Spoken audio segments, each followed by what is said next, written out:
Human survival usually depended on meeting others, yet on one small island, contact may carry the opposite promise: disease, capture, and the possible end of an entire people. From the sea, their arrows look like violence. From the shore, they may be a final boundary against extinction. So what lies behind the claim that, for 60,000 years, one tribe has killed everyone who came close? And why does nobody know why? North Sentinel Island appears on a map as a green shape in the Bay of Bengal, one among the Andaman Islands. Yet maps create an illusion of familiarity that the island does not offer. From a distance, the shoreline can be seen, the reef can be traced, and the forest can be measured, but the life within remains beyond observation. There are no roads visible from the sea, no port built for arriving ships, no signs inviting strangers to step ashore, only a meeting place where water, sand, trees, and human decisions come together. Boats that approach must cross shallow water and coral formations, and even before any person appears, the island seems to place distance between itself and the world beyond it. This distance is not empty, because the reef feeds fish, the beaches gather driftwood and shells, the forest holds food, shade, building material, and fresh water, while the sea connects the island to winds and changing tides. For the people who live there, the coast is not a blank edge on a map, but part of a living environment known through movement, memory, and attention. For outsiders, however, the same coast is usually encountered through fragments: a canoe near the shallows, a shelter seen between trees, smoke above the forest, footprints on sand, or a figure standing where the waves break. These images have encouraged generations of observers to imagine more than the evidence allows, and the less that is known, the easier it becomes to replace uncertainty with legend. The island is often described as if it has been sealed away since the beginning of human history. Yet no community remains unchanged for tens of thousands of years, and no responsible account can trace every generation that lived there. What can be said is that the wider Andaman region forms part of an ancient human landscape, shaped by early movements of Homo sapiens along southern Asia, and by later changes in sea level that separated islands from surrounding coasts. Over long periods, groups may have become more isolated, but isolation does not mean stillness, because people adapt tools, exchange knowledge within families, respond to storms, observe strangers, and make choices that leave few records outsiders can read. This is where the central difficulty begins, because the island can be seen without being understood. Every photograph taken from a boat or aircraft captures only a surface, never the language spoken under the trees, the names given to places, the memories carried between generations, or the reasons that one approach is tolerated while another is warned away. The shoreline therefore becomes more than geography. It becomes the boundary between two kinds of knowledge, one based on distant observation and one held by the people whose lives give the island meaning. To the world, North Sentinel may look remote, but remoteness is measured from outside, and for those born there, the island is not far from anything essential. It is the centre from which sea, forest, weather, kinship, and danger are understood. The first mistake is to imagine that an isolated shore must be waiting for contact, because a place can be complete without opening itself to every visitor. The second mistake is to treat silence as proof of mystery, when silence may simply be the result of a boundary that others have repeatedly failed to respect. Before asking why arrows have sometimes been raised from that beach, it is necessary to remain with the fact that the island has never presented itself as an empty stage for outsiders, and that the people seen along its edge are not figures left behind by time, but living human beings in the present.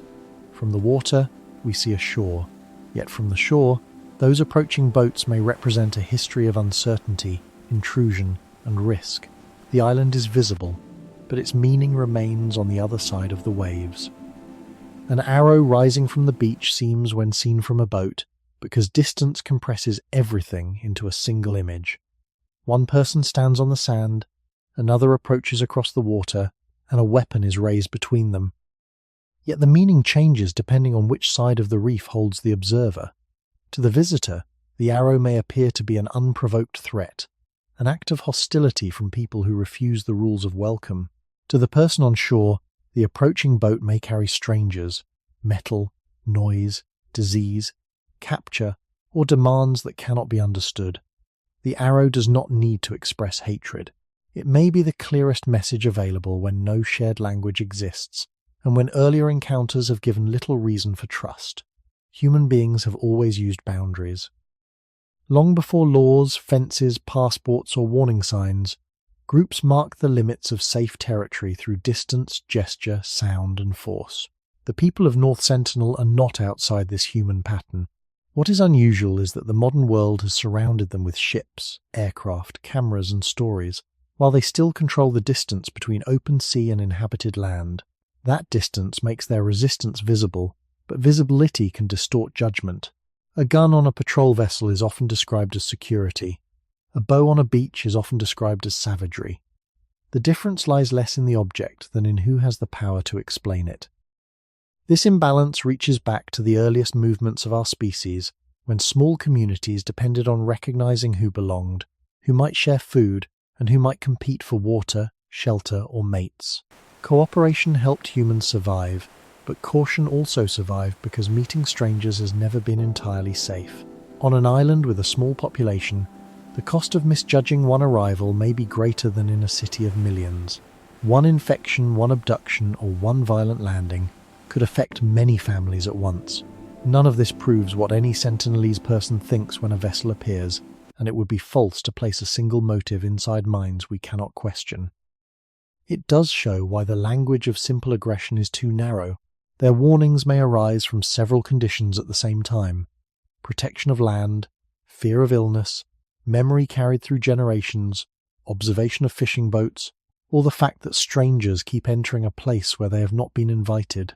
The outside world often treats contact as naturally good, as though meeting must lead toward knowledge, medicine, trade, or friendship. Human history offers a quieter lesson. Contact can also bring epidemics, forced labor, land loss, religious pressure, and the collapse of social structures that took centuries to form.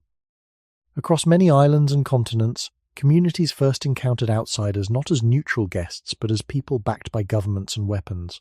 The Sentinelese cannot be assumed to know this global history, but they do not need such knowledge to understand danger near the shore. They need only the evidence available within their environment: boats that return, people who approach despite warnings, objects left behind, and episodes whose consequences remain unknown to us. The familiar public claim that one tribe has killed everyone who came close is simply not supported by the available historical record. Some encounters ended without death, some involved gifts, and some visitors departed safely. The deeper question is why resistance has remained strong enough to define the island in the imagination of the world. Perhaps the arrow is not a refusal of humanity, but an assertion of it, a statement that survival includes the right to decide who enters, who stays away, and how close another human being may come. From the boat, the weapon points outward. From the beach, it may point toward the continued existence of a people whose greatest danger begins when others decide that their boundary no longer matters. The title suggests a story: one ancient tribe, one habit of killing, and one mystery that has lasted for 60,000 years. The evidence allows nothing so clean. North Sentinel Island has a long history of separation, but separation is not the same as a record, and the people living there today cannot be treated as unchanged representatives of the first humans who reached the wider Andaman region. Generations have been born, adapted, learned, and died without leaving accounts for outsiders. Their language has not been translated. Their own name for themselves is not known with certainty. Even their population can only be estimated from distant observation. This absence of information does not create permission to fill the silence with a dramatic legend. It creates a responsibility to speak more carefully. Records from ships, colonial expeditions, government contact teams, fishermen, and aircraft show a range of encounters rather than one repeated outcome. Some approaches were met with warnings. Some ended in violence. Some involved the exchange of coconuts and other objects. On at least one occasion, people entered the shallow water to receive gifts without anyone being killed. These facts do not make the island safe to visit, nor do they weaken the seriousness of its boundaries.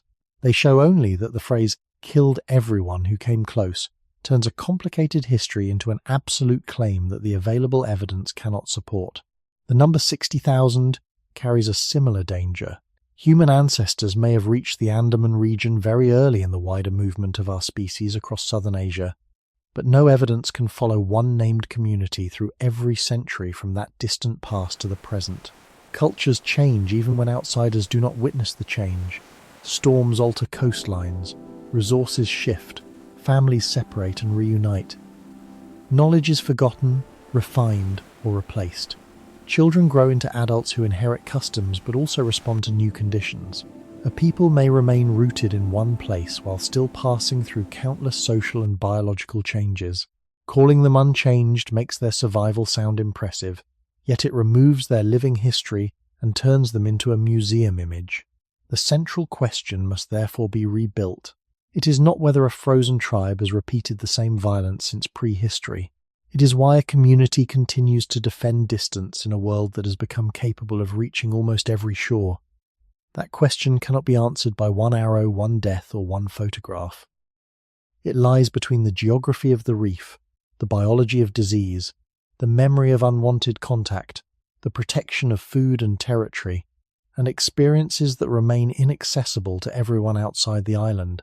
Each of these may help explain resistance, but none can be placed inside Sentinelese minds as a confirmed reason. The phrase, "nobody knows why," is therefore closer to the truth than the violent claim that precedes it, although even that uncertainty must be understood correctly. We know why small, isolated populations may face danger from outsiders. We know that colonial contact harmed neighbouring Andaman peoples. We know that trespass can threaten land, health, and autonomy. What we do not know is how the Sentinelese themselves describe these risks, which events they remember, what meanings they attach to approaching boats, or whether every warning carries the same purpose. The mystery is not an empty space waiting for a clever theory. It is knowledge held by people who have not chosen to share it. Their silence does not prove fear, hatred, ignorance, or timeless hostility.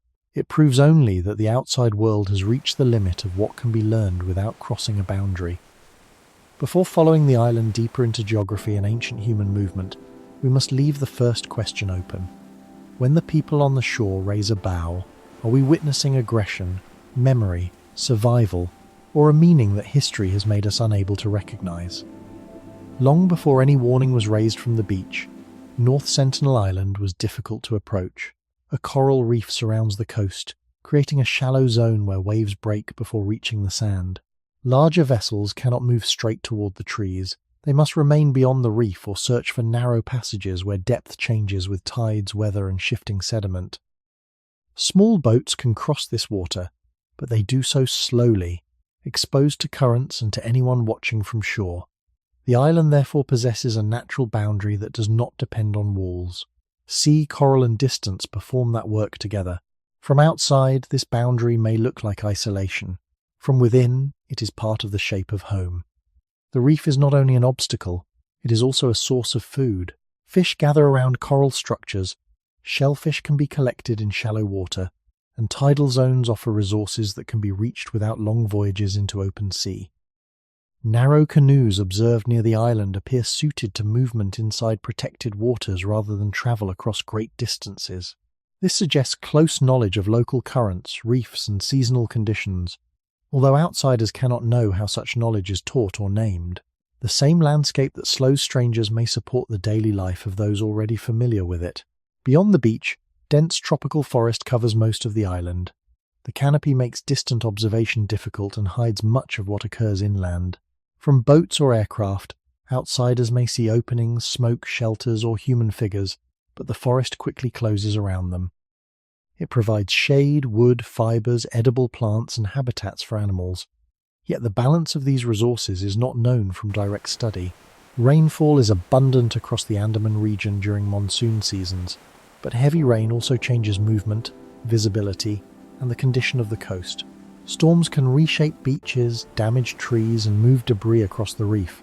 For people living there, survival must depend on reading these changes. For visitors, the same changes increase uncertainty. A route that appears open in calm weather may become dangerous when winds rise or waves turn against the shore. Human origins are often described through journeys, but every journey ends by entering a particular environment.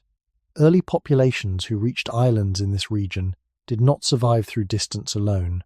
They survived by learning where water could be found, when tides exposed food, which materials could be shaped into tools, and how seasonal change affected movement. Over generations, this knowledge would have become more important than any map drawn elsewhere. The island's protection, then, cannot be reduced to hostility. Geography has always helped determine who can arrive, how often they can return, and what risks they face while approaching. Even modern technology does not erase these limits. Engines can bring boats closer, aircraft can pass overhead, and satellites can record the outline of the coast, but none can make reef, forest, and weather disappear. They only allow outsiders to observe the boundary more often. This matters because repeated approach can create the illusion that access is possible because technology permits it. Yet physical ability is not the same as social permission.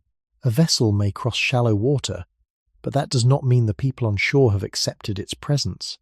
The natural barrier and the human boundary reinforce one another. The reef slows movement. The beach exposes newcomers. The forest allows residents to watch without being easily seen. Together, these conditions give a small community time to notice, evaluate, and respond.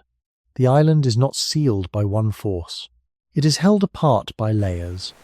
Coral underwater, open sand at the edge, dense vegetation inland, changing weather above, and human decisions within. To understand why contact remains limited, we must recognize that North Sentinel was never an easy place to enter, even before anyone decided that entry should be resisted. A small island can appear incomplete to anyone accustomed to cities, roads, markets, and distant supply chains. Yet completeness is not measured by size alone. It depends on whether the land and sea provide enough for people who understand them closely. North Sentinel offers no evidence of agriculture on the scale familiar to settled states, no visible harbour, and no trade network that outsiders can document.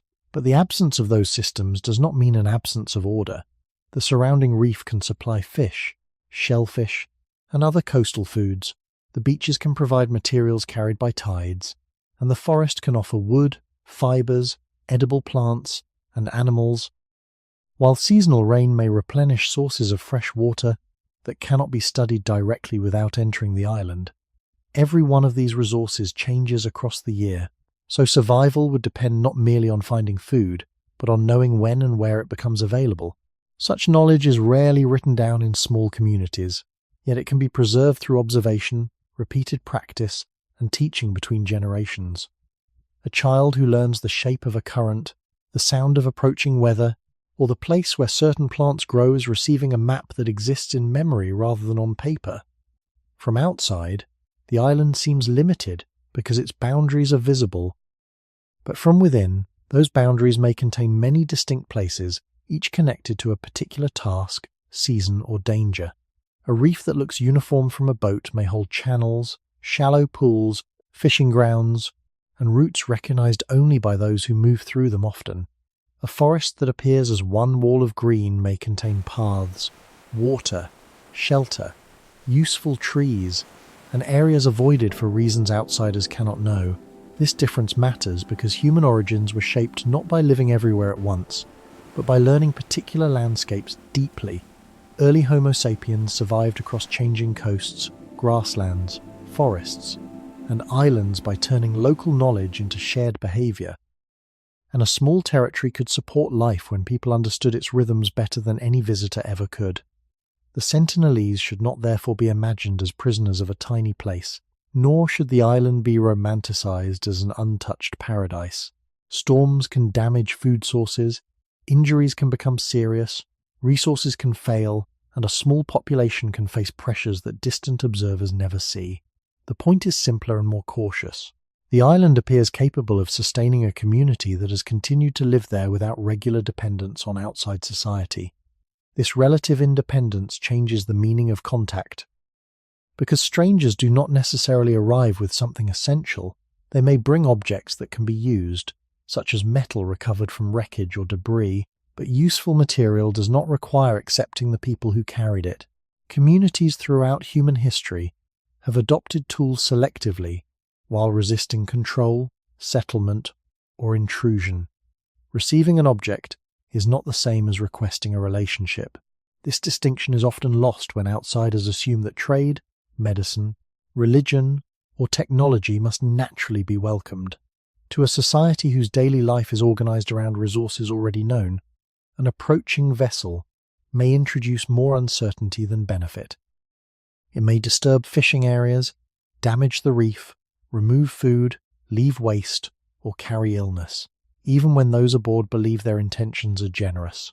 None of this reveals exactly how the people of North Sentinel evaluate each arrival, because their decisions cannot be reduced to a theory formed from offshore. It shows only why isolation can continue without being explained as ignorance.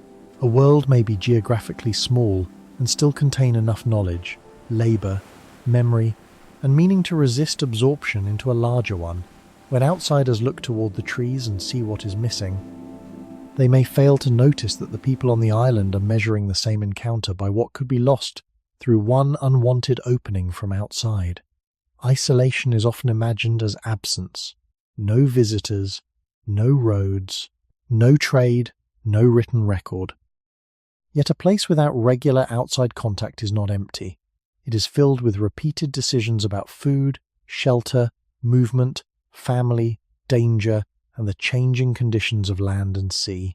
North Sentinel Island may be separated from the surrounding world by reef and water, but the people living there must still respond to storms, seasons, injuries, births, deaths, and the daily demands of survival. Nothing in such a life can remain completely still. A canoe must be repaired when wood weakens, a shelter must be rebuilt after heavy weather, fishing places may become less productive, while another part of the reef offers more. Children must learn skills from adults, and adults must adjust what they know when conditions change. These processes leave few records that outsiders can read, but they are forms of history all the same. Human societies do not require monuments or writing to change over time. Change can occur through small choices repeated across generations, through the adoption of a new material, the abandonment of an unsafe place, or the memory of an encounter that alters how people respond to the next boat. The Sentinelese have been seen using metal, apparently recovered from wreckage or objects that reached the island from outside. This alone shows that separation does not mean total disconnection. The sea carries more than people. It moves timber, containers, fragments of ships and materials from distant places. An island community can examine such things, reshape them, and include them in existing practices without accepting permanent contact. The boundary therefore does not divide a pure ancient world from a modern one. It separates different systems of choice. On one side, industrial societies assume that greater connection is natural and desirable. On the other, a small community appears to decide carefully what may enter and who must remain beyond the shore. We cannot know whether this decision is discussed, inherited, debated, or simply expressed through action. We can only observe that the boundary has endured despite repeated approaches. The origins of our species help explain why this should not seem unnatural. Early human groups survived by balancing openness with caution. Cooperation between communities could bring mates, materials, and knowledge, but contact could also bring conflict, competition, and disease. No single response was always correct. Survival depended on reading circumstances and adjusting behavior. On North Sentinel, that ancient human problem continues in a modern setting where the imbalance of power is extreme. Outsiders possess engines, cameras, aircraft, laws, and global communication. The islanders possess intimate knowledge of their coast and the ability to refuse entry. Their isolation is therefore not simply something that happened to them. It is also something maintained through geography, attention, and action. This does not mean every generation has made the same choice for the same reason, or that no internal change has occurred. It means that the visible result remains distance. To describe that distance as primitive is to misunderstand it. A boundary can be an adaptation, just as a tool can be. It can preserve access to food, reduce exposure to illness, and protect control over land. At the same time, isolation may carry costs that outsiders cannot measure, including vulnerability to disaster or limited access to resources. honest history must hold both possibilities without turning either into certainty. What appears from offshore as silence may therefore contain constant judgment, memory, teaching, and adjustment. The world beyond the reef changes rapidly, but the people within it also meet change, choosing responses that outsiders are not entitled to invent. The island is not frozen outside time, and it is not waiting to be completed by contact. It is a living human environment where continuity is produced through change, and where the absence of visitors may be one of the most important conditions allowing that continuity to remain. To understand how people may have reached the Andaman region, it is necessary to look far beyond one island and return to a period when small groups of Homo sapiens were moving through southern Asia, not in a single march and not along one proven route, but through many journeys spread across generations. Modern humans had already emerged in Africa, and over long stretches of time some populations expanded into lands farther east, following rivers, open country, forest margins, and perhaps coastlines where water, shellfish, fish, and familiar plant foods could support movement. The coastal idea is plausible because shores can offer recurring resources and visible directions. Yet archaeology has not preserved a complete path, especially where ancient beaches now lie beneath the sea. During colder phases of the distant past, global sea levels were lower, coastlines extended farther outward, and many places that are islands today stood closer to larger land masses. Although the Andaman Islands still required movement across water at some stages, reaching them therefore may have involved short maritime crossings, deliberate navigation, accidental drifting, or combinations of journeys that can no longer be reconstructed with certainty. People capable of such movement were not primitive wanderers without plans, because every successful crossing required attention to weather, currents, materials, food, and the behavior of companions. Even a simple watercraft represents knowledge accumulated through trial, memory, and teaching, and the first humans who entered island environments would have carried social skills as important as any tool. Genetic studies of several indigenous Andaman communities have revealed deep ancestry connected to early populations in Asia, but these findings do not provide a direct genetic history of the Sentinelese, who have not been sampled for modern research. It is therefore unsafe to use evidence from neighbouring peoples as though every island shared one unchanged story. Related populations can separate, exchange people, lose contact, and develop distinct histories, especially across thousands of years. The wider evidence supports an ancient human presence in southern and southeastern Asia. While the exact date when North Sentinel itself was first settled remains uncertain, this distinction matters because the title compresses human movement, settlement, and cultural continuity into one number. 60,000 years may evoke the deep age of migration across Asia, but it cannot show that one community, one language, or one defensive practice remained identical from then until now. What it can offer is a scale of time large enough to reveal how temporary the modern world appears beside island life. Empires rose and disappeared, ports expanded, religions travelled, and industrial vessels crossed the Bay of Bengal, while generations on many Andaman Islands continued to build knowledge around forests and coastal waters. Each generation inherited a landscape already named and understood, but it also encountered new tides, damaged trees, unfamiliar objects, and decisions no ancestor had faced before it. Continuity in place, however, never means the absence of change. Storms would alter shorelines, sea levels would rise, habitats would shift, and communities would respond in ways that left little material evidence visible from outside. The earliest settlers could not have known what their descendants would face, just as those descendants cannot be reduced to the decisions of distant ancestors. Human origins connect them to the same adaptable species that populated deserts, mountains, forests, and islands across the planet. Their distinctiveness does not place them nearer to an earlier stage of humanity, because all living peoples have travelled through the same amount of evolutionary time. The people of North Sentinel are contemporary humans whose ancestry, like everyone else's, reaches into migrations too complex for a single tale.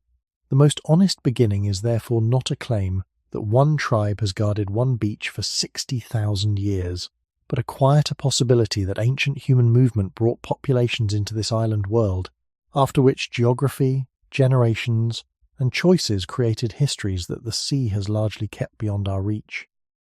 When the last ice age began to loosen its hold, coastlines across the world changed slowly but relentlessly. Water that had been locked in continental ice returned to the oceans, and low coastal plains were flooded over many generations. Places once connected by wider stretches of land became peninsulas, then smaller islands, while familiar routes disappeared beneath shallow seas. The Andaman region was affected by this broader transformation, though the exact local sequence is difficult to reconstruct because many ancient shorelines now lie underwater. People living there would not have experienced a single dramatic moment when one world ended and another began. They would have noticed channels widening, beaches shifting, forests retreating, and crossings becoming harder over the span of lifetimes. A journey once possible by a short passage may have required a longer crossing later, and communities that had exchanged people, tools, or information could gradually have met less often. This process offers one possible background for the separation of island populations, but it does not prove when North Sentinel became continuously inhabited, or whether its residents were ever regularly connected with neighbouring islands. Archaeology on the island is limited, precisely because responsible policy avoids intrusive investigation, so any detailed story of settlement would exceed the evidence. What can be said is that rising seas often reshaped human relationships as much as geography. When water divides land, it changes who can visit, who can marry across distance, how quickly news travels, and whether help can arrive after a storm. Small differences in distance can become large differences in social life, when travel depends on simple watercraft, seasonal winds, and local knowledge. Across human history, isolation has rarely begun with a deliberate decision to withdraw completely. It can emerge from many small barriers accumulating over time until contact becomes unusual, costly, or dangerous. Once separation deepens, each community continues adapting to its own environment, and customs can diverge even when ancestry remains shared. Language can shift, tools can change, and old roots can lose their meaning. Generations born after a crossing disappears may know the people beyond it, only through memory, warning, or not at all. None of this allows outsiders to describe what the Sentinelese remember, because no reliable record reveals their oral history. It only shows how natural forces could help create the conditions in which a distinct island society endured. The origin of our species was marked by movement, yet movement was always shaped by changing landscapes. Humans crossed open ground when climates allowed it, followed rivers when water supported them, and used coastlines when marine resources made travel possible. As seas rose, those same pathways could close, leaving populations to build deeper knowledge within smaller territories. This does not make them less connected to human history. It places them at the center of one of its oldest patterns, the repeated making and remaking of communities by climate, distance, and memory. North Sentinel today may appear as a fixed green island, but its coastline is the latest form of a landscape that has changed for thousands of years. The reef, beach, and forest are not timeless walls, and the separation they support may have strengthened gradually rather than beginning in one chosen moment.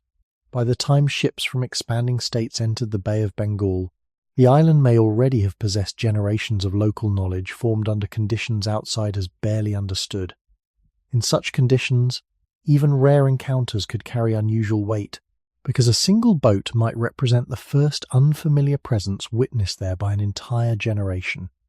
The sea had not frozen its people in the past, it had altered the scale of their world, making every arrival more visible and every crossing more consequential. The unanswered question is not simply when water placed distance around the island, but how that distance became woven into survival, identity, and the repeated decision to keep strangers beyond the reef. 60,000 years is a powerful phrase because it makes the present seem weightless beside the depth of human time. Yet when attached to North Sentinel Island, it can easily become more precise than the evidence permits. The number is often borrowed from research into early human movement across southern Asia and the Andaman region, then treated as though it were the known age of one unchanged tribe. That conclusion does not follow. Archaeology has not produced a continuous record from the first settlement of the island to the people living there now. and genetic research has not traced every generation of the Sentinelese. Even if their ancestors belong to populations that reached the wider region very early, ancestry is not the same as cultural sameness.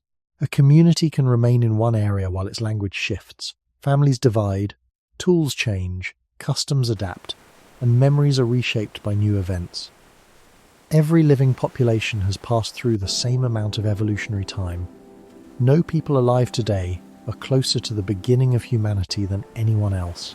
The Sentinelese are therefore not survivors from a frozen prehistoric age, but modern human beings whose history developed beyond the records of states and scholars. This distinction protects more than scientific accuracy. It prevents the islanders from being reduced to an image of humanity before civilization, as though their value came from preserving a lost stage of our past. Their value does not depend on being ancient.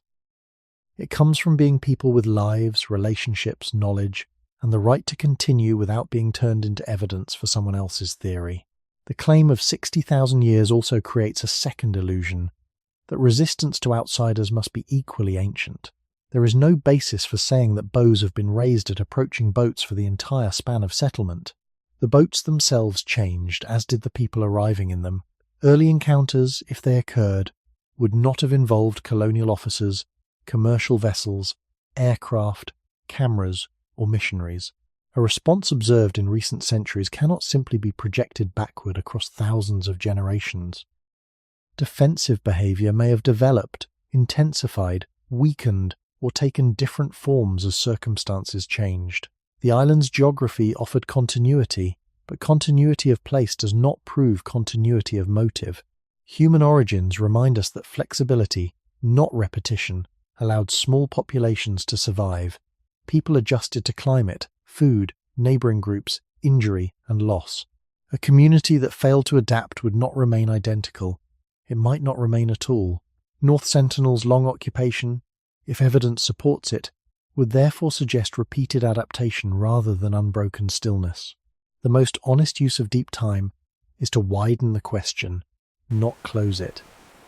It asks how many generations may have learned the reef, rebuilt shelters, watched storms, raised children, and faced unfamiliar objects from the sea. It does not tell us what those generations called themselves or how closely their beliefs resembled those of people alive today. The distance between those questions is where false certainty begins. Popular stories often fill it by describing the Sentinelese as the oldest tribe, the most isolated people, or a society unchanged since the Stone Age. Such phrases are memorable, but they combine ancestry, technology, and culture as though they were one thing. Metal recovered from wreckage can be adopted without abandoning older tools. Limited contact can coexist with careful observation of outsiders. A small population can change profoundly without leaving monuments visible from offshore. What survives across deep time is rarely a culture preserved intact. More often, it is a chain of human continuity in which each generation receives something, alters something, and passes something onward. The title's number should therefore be heard as a doorway into uncertainty, not as a verdict. It points toward an ancient regional past while reminding us how little can be known about the path from that past to the beach seen today. From a distance, North Sentinel Island offers only brief signs of human life, and each sign must be handled with care. Observers have reported shelters near the beach, fires, narrow canoes, bows, arrows, spears, and people moving between forest and shore. These details are important because they show adaptation to a specific environment, yet they do not reveal the full structure of society behind them. A shelter seen from the sea may be temporary, seasonal, or connected to a larger settlement hidden by trees. Smoke may come from cooking, warmth, clearing, craft work, or another activity that cannot be identified from offshore. A canoe may serve fishing, transport, or movement along the reef, but its exact use cannot be known from a photograph. The same caution applies to tools. Bows and arrows are visible because they are sometimes carried during encounters, but a weapon shown at the shoreline should not define an entire culture. It tells us that the people possess skill in shaping wood, fibre, and points, and that they can communicate warning across distance. It does not tell us how often such tools are used for hunting, fishing, defense, teaching, or ceremony. The human body itself becomes evidence, though only in limited ways. People have been seen standing upright in shallow water, paddling canoes, carrying objects, and moving quickly across sand. These ordinary actions connect them to the same long history of human adaptation found everywhere else. Our species survived by learning how hands, eyes, balance, memory, and cooperation could be fitted to local conditions. On North Sentinel, the reef demands knowledge of depth and current. The forest demands awareness of plants, animals, weather, and safe movement. The beach demands attention because it is where the island opens towards strangers. None of these skills are ancient relics. They are present abilities practiced by living people. Outsiders often want every visible object to answer a larger question. A canoe becomes proof of isolation. A hut becomes proof of simplicity. A bow becomes proof of hostility. This is how observation turns into projection. The object is real, but the meaning attached to it may come from the observer rather than from the people who made it. Responsible history must resist that temptation. It can describe shape, material, location, and repeated patterns, but it cannot invent names, beliefs, or motives. Even the word village may be too definite if the arrangement of homes and movement between them is not directly known. What appears on the coast may represent only one narrow portion of life, because the dense interior remains largely unseen. The visible shoreline, therefore, creates an imbalance. Outsiders know most about moments when the Sentinelese respond to arrival, so the public image of the community becomes dominated by confrontation. Daily work, care between relatives, food preparation, rest, teaching, play, grief, and ordinary conversation remain beyond view. A culture observed mainly during intrusion will seem more defensive than a culture observed in peace. This does not mean resistance is misunderstood entirely. It means the evidence is shaped by the circumstances in which it was gathered. Human origins are relevant here because early communities also left incomplete traces. Archaeologists often reconstruct lives from stone, bone, ash, and shelter remains. Knowing that most human experience never survives in material form, North Sentinel presents a similar lesson in the present. We see tools and movements, but not the stories that organize them. We see fire, but not the words spoken beside it. We see canoes, but not the knowledge required to build and guide them. A distant observer may record what is visible, yet the record will always favor moments of arrival, warning, and retreat over the countless quiet hours when no outsider is present and no camera is watching. The island does not hide an empty past. It holds a living world whose most important meanings remain invisible from the water and distant aircraft. The appearance of metal on North Sentinel Island is one of the clearest signs that isolation does not mean complete separation from the material world beyond the reef. Observers have reported metal points fitted to arrows and tools, and wrecked ships near the island have offered a likely source for some of this material. The people living there did not need to accept foreign visitors in order to examine iron, remove useful fragments, and reshape them for local purposes. A broken vessel can become a store of material long after its crew has gone. Rusted plates, fittings, and exposed pieces can be tested, broken, sharpened, and attached to objects already familiar within the community. This process does not require factories, written instructions, or trade agreements. It requires attention, experimentation, and the ability to judge whether a new substance improves a task. That ability belongs to the same human tradition that began when early populations learned to select stone, wood, bone, shell, and fiber for different uses. Technology has never moved through history as a simple ladder on which every society stands at one fixed level. People adopt what fits their needs, ignore what does not, and alter foreign materials until they serve local knowledge. The presence of metal therefore contradicts the familiar image of the Sentinelese as people preserved unchanged from a distant age. Their tools may include forms with very old histories, but the material within those forms can come from recent encounters with the modern world. An arrow tipped with iron is neither purely ancient nor purely modern. It is evidence of continuity joined to adaptation. The form remains useful because it works within the forest, reef, and shoreline. The material changes because new possibilities arrive with wreckage and debris. Outsiders often assume that accepting metal should lead naturally toward accepting trade, settlement, medicine, or permanent contact. Yet one useful object does not create an obligation to accept the society that produced it. Human communities have always borrowed selectively. A tool may cross a boundary even when people do not.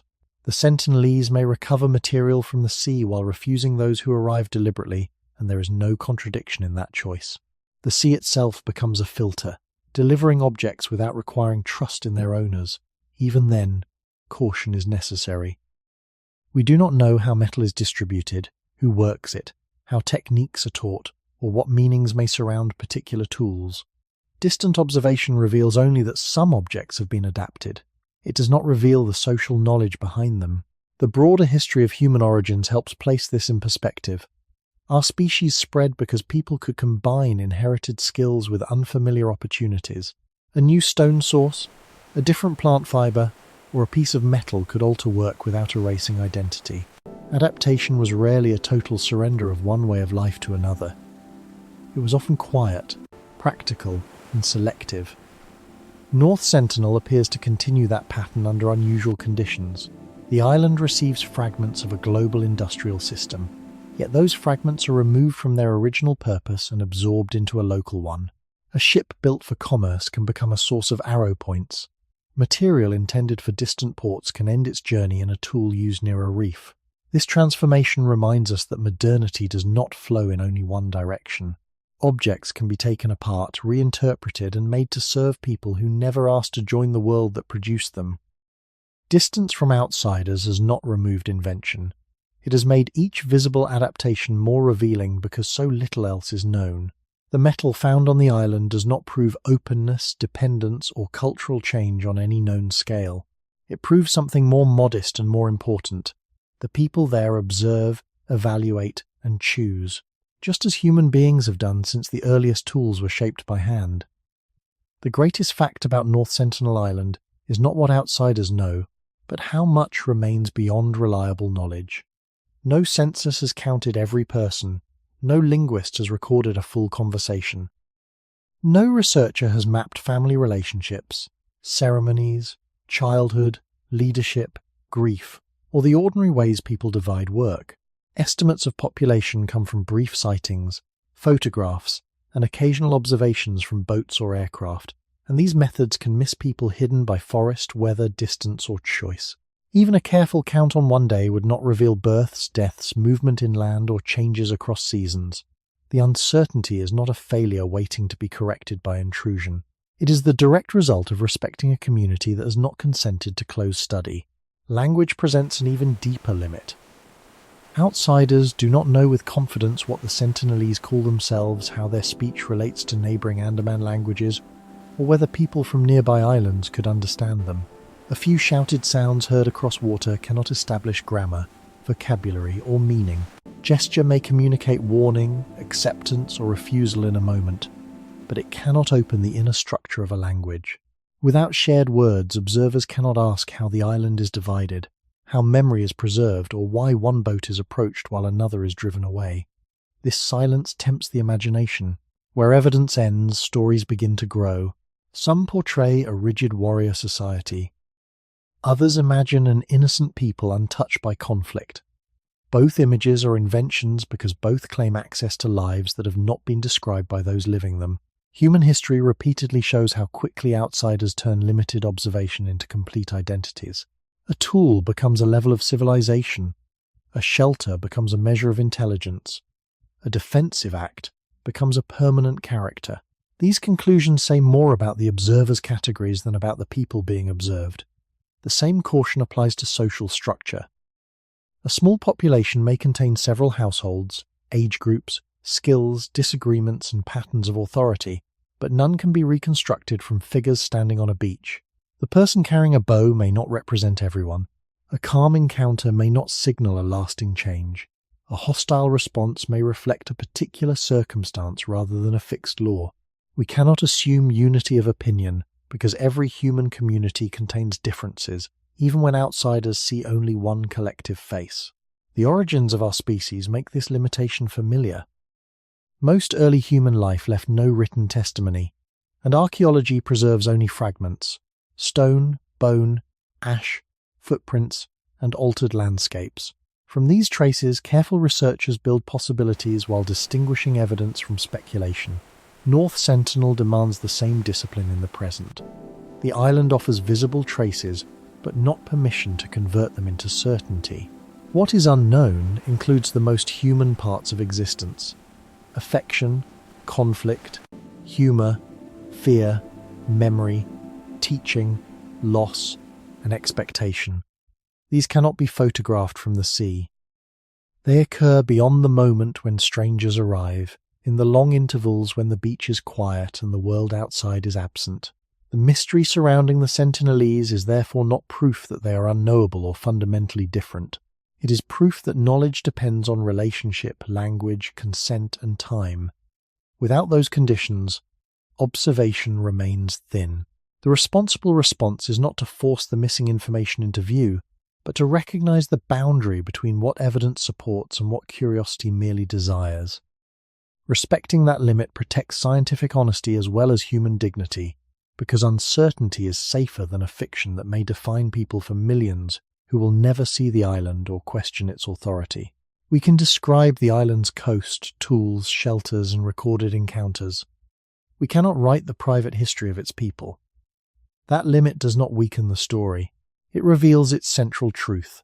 The closer the world looks, the more clearly it must admit what it still has no right to claim. The earliest written traces of North Sentinel Island do not begin with a conversation. They begin with people looking from ships. In the 18th century, a vessel connected to the East India Company passed the island and recorded lights along the shore. The observation was brief, and no landing followed. Those lights revealed only that people were present, using fire, while everything else remained beyond the reach of the record. The moment is important, because it shows how the written history of the island was created from outside. Long before officials gave the land a place in colonial reports, generations had already lived within its forest and along its reef. Yet the first surviving words came from strangers moving across the sea, not from those whose fires they saw. Nearly a century later, the pattern became dangerous. A merchant vessel called the Nineveh struck the reef during the monsoon season. Its passengers and crew reached the beach, carrying fear, exhaustion, and objects they had managed to save. To them, the island was an emergency refuge. To the people already living there, a large group of unknown humans had suddenly crossed the natural boundary of the reef and occupied the shore. Historical accounts describe an attack with arrows, followed by resistance from the shipwreck survivors using sticks and stones until a naval rescue arrived. The episode is sometimes repeated as proof of timeless hostility, but it supports a narrower conclusion. Strangers had appeared without invitation, in numbers large enough to be impossible to ignore, and conflict followed. No shared language allowed either side to explain hunger, fear, ownership, or intention. We do not know what warnings came before the attack, what the islanders believed the survivors were doing, or whether earlier arrivals had shaped their response. The written record preserves the danger faced by the stranded passengers more clearly than the danger perceived from the forest. This imbalance is common in the history of human contact. The people who control ships, paper, governments, and archives leave the account that survives. Those watching from the shore may remain visible only as figures who approached with weapons. Human origins were marked by countless meetings between unfamiliar groups, yet most left no written testimony. Some encounters led to exchange or kinship. Others brought competition, capture, or death. Caution toward unknown arrivals was not unique to one island. It belonged to a world in which another group could alter access to food, water, territory, and safety. On North Sentinel, the reef made such meetings less frequent, but perhaps more consequential when they occurred. A shipwreck did not arrive as a polite request for contact. It broke through distance suddenly and placed many strangers on land used by a much smaller community.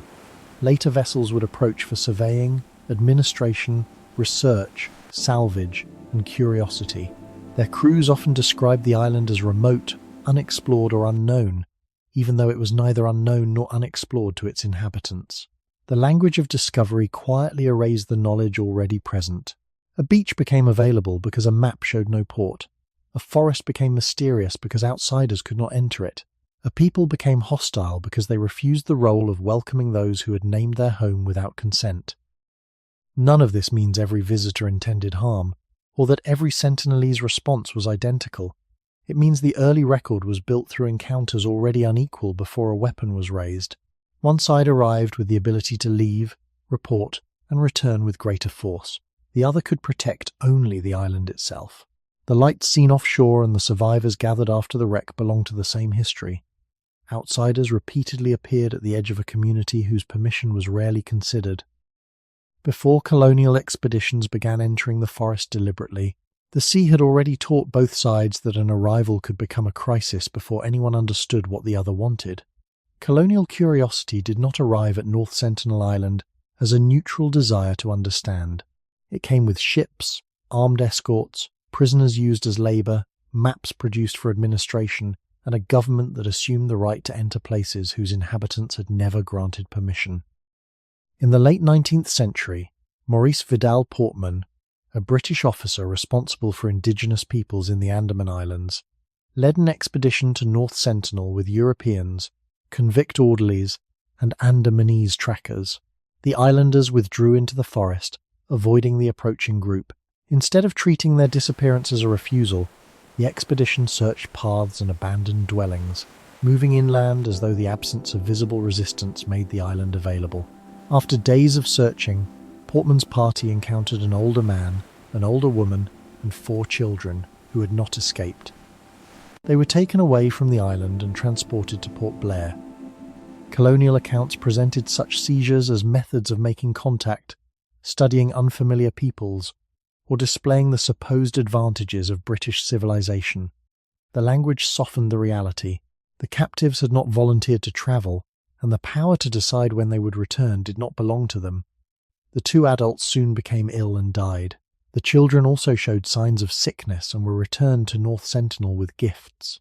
No object placed beside the returning children could restore the lives lost in Port Blair, explain the deaths to their relatives, or transform an abduction into friendship. Gifts could signal intention to the colonizers, but they could not undo what the expedition had done. The precise disease was not established, and it would be irresponsible to invent one. What remains clear is that the encounter brought separation, illness, and death before any shared language or trust had been created.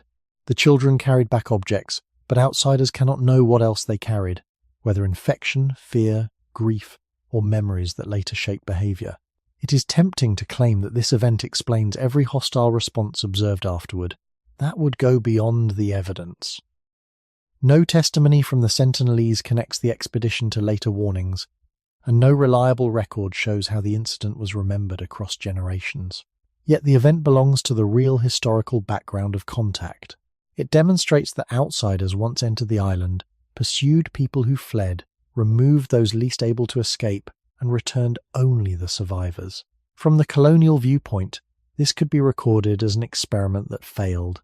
From the viewpoint of ordinary human experience, it was a profound violation. The deeper history of our species makes the imbalance recognizable. Small communities have always watched unfamiliar groups carefully because strangers can bring exchange, but they can also bring capture, disease, and loss of territory.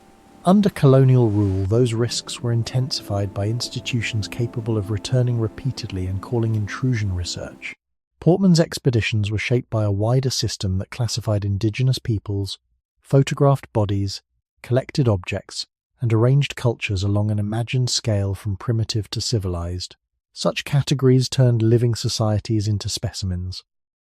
They also allowed administrators to describe forced contact as benevolence, because the colonized person's refusal was treated as ignorance rather than a decision. North Sentinel resisted this process partly because geography made occupation difficult, but the island was not beyond colonial attention.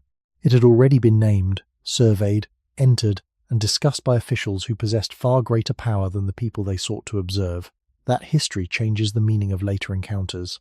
A boat carrying gifts may appear peaceful to those aboard, yet peaceful appearance cannot erase the memory of earlier boats that carried people away. We cannot say that the Sentinelese interpret every vessel through this past. We can say that colonial contact was not harmless curiosity. It crossed a human boundary, created irreversible loss, and left the outside world with records written almost entirely by those who had caused the intrusion. The 6 people taken from North Sentinel did not enter the colonial record as individuals with names, voices, or consent. They appeared as an elderly couple and 4 children, categories chosen by observers who could describe their bodies but could not understand their language. The adults became ill after being carried to Port Blair and died there. The children also became sick and were returned to the island with gifts. No gift placed beside the returning children could restore the dead, repair trust, or explain why strangers had taken them away. This is one of the few recorded contacts in which the biological danger of removal became visible almost immediately. Yet even here, the surviving account remains incomplete. It does not tell us what the children understood, how they experienced the deaths, who received them on the beach, or whether illness spread after their return. It cannot reveal how the loss was explained inside the community. Every answer that seems emotionally obvious must still be separated from evidence. Grief is human, but its words and rituals on North Sentinel are unknown. Fear would be understandable, but no outsider can prove which later encounter, if any, was shaped by this event. The absence of testimony does not make the incident less serious. It makes certainty about its consequences impossible. A small population experiences loss differently from a large state. When only a limited number of families share an island, the removal of 6 people may touch a substantial network of parents, children, siblings, and companions. The death of 2 adults can also remove practical knowledge that had taken decades to acquire, including knowledge of weather, food, tools, and safe movement. This does not mean the captured pair held unique roles, because their social position is unknown. It means that every person in a small community may represent a larger proportion of its living memory. Human survival from the earliest migrations onward depended on knowledge passing through bodies and relationships. Skills were not stored in libraries. They were carried by people who demonstrated where to find water, how to shape material, when to move, and how to recognize danger. The colonial expedition treated the islanders as sources of information, but by removing them it endangered the very continuity it claimed to study. This contradiction was common within colonial anthropology. Officials wanted to record communities they believed were disappearing, while the methods of conquest, confinement, forced movement, and exposure to disease helped produce that disappearance elsewhere in the Andaman Islands. North Sentinel was never fully drawn into the colonial settlement, yet it was not untouched by the system surrounding it. Ships mapped its coast. Administrators assigned it a name and status. Expeditions entered its forest. Strangers removed people and carried them into an environment where they quickly died.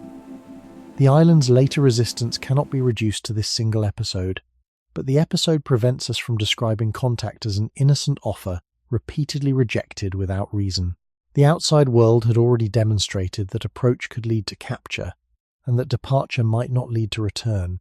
Whether this knowledge survived through direct memory, story, gesture, or no lasting form at all cannot be known. Still, the historical responsibility belongs to the side whose actions are documented. It was not the islanders who travelled to Port Blair to seize residents for study. It was a colonial party that crossed the reef, pursued people who had withdrawn, and decided that scientific interest outweighed their refusal. The deaths that followed remain a cold measure of that decision. They also reveal why the central question must be asked carefully. When later generations raise weapons toward approaching boats, we cannot claim to know what memory stands behind the gesture. We can only acknowledge that the history before it contains real reasons for caution, written not in legend, but in people taken from their home and adults who never returned. After colonial rule ended, the desire to approach North Sentinel did not disappear. It changed language and purpose. Indian officials and anthropologists began organized visits in the later 20th century, hoping to reduce fear and establish some form of peaceful contact. Boats stopped beyond the beach, and teams placed or threw gifts into the water, especially coconuts, along with bananas and pieces of metal. These objects were chosen because they could be accepted without requiring anyone to enter the forest. The method appeared gentle when compared with the forced seizure carried out under colonial authority. No one was meant to be captured, and the visitors usually withdrew when arrows or warning gestures made continued approach unsafe. Yet the expeditions were still designed by outsiders. The islanders had not requested a meeting, selected the gifts, or agreed that repeated visits should continue. A coconut floating toward shore may seem harmless, but it also carries a question that cannot be spoken. Will you allow us closer next time? Contact teams watched carefully for every response. A person collecting a gift could be interpreted as curiosity. A bow raised from the sand could be read as rejection. Figures remaining in the forest might be described as fear or caution.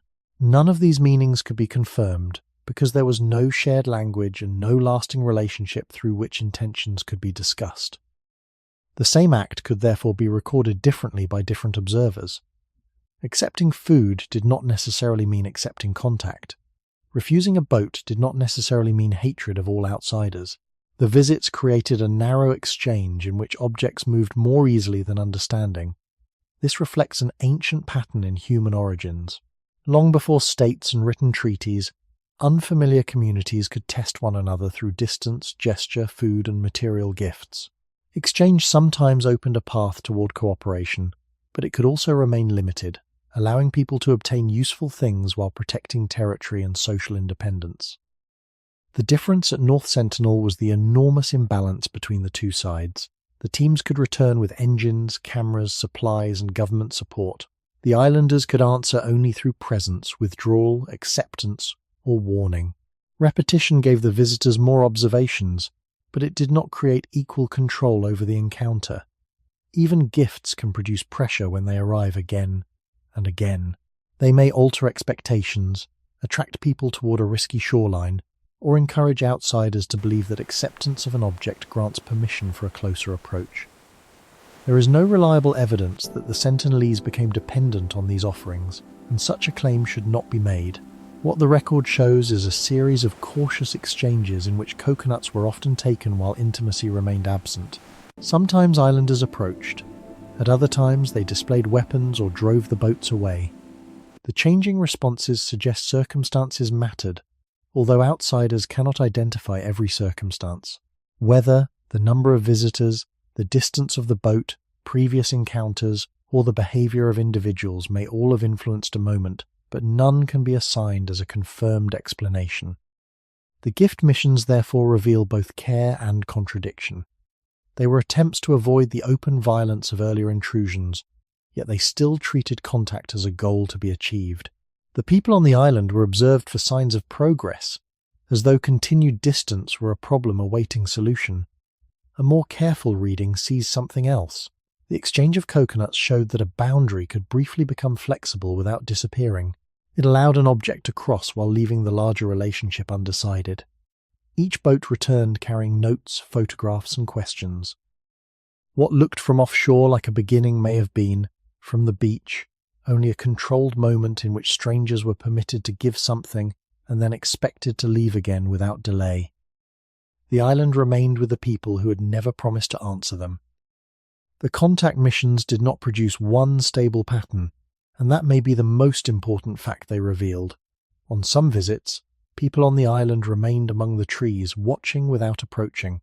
On others, they came closer to the water, collected coconuts, or stood within clear view of the boats. At different times, bows were raised, arrows were released, and gestures warned the visitors to move away. These responses are often arranged into a simple story of gradual trust followed by sudden hostility, but the record does not support such a smooth progression.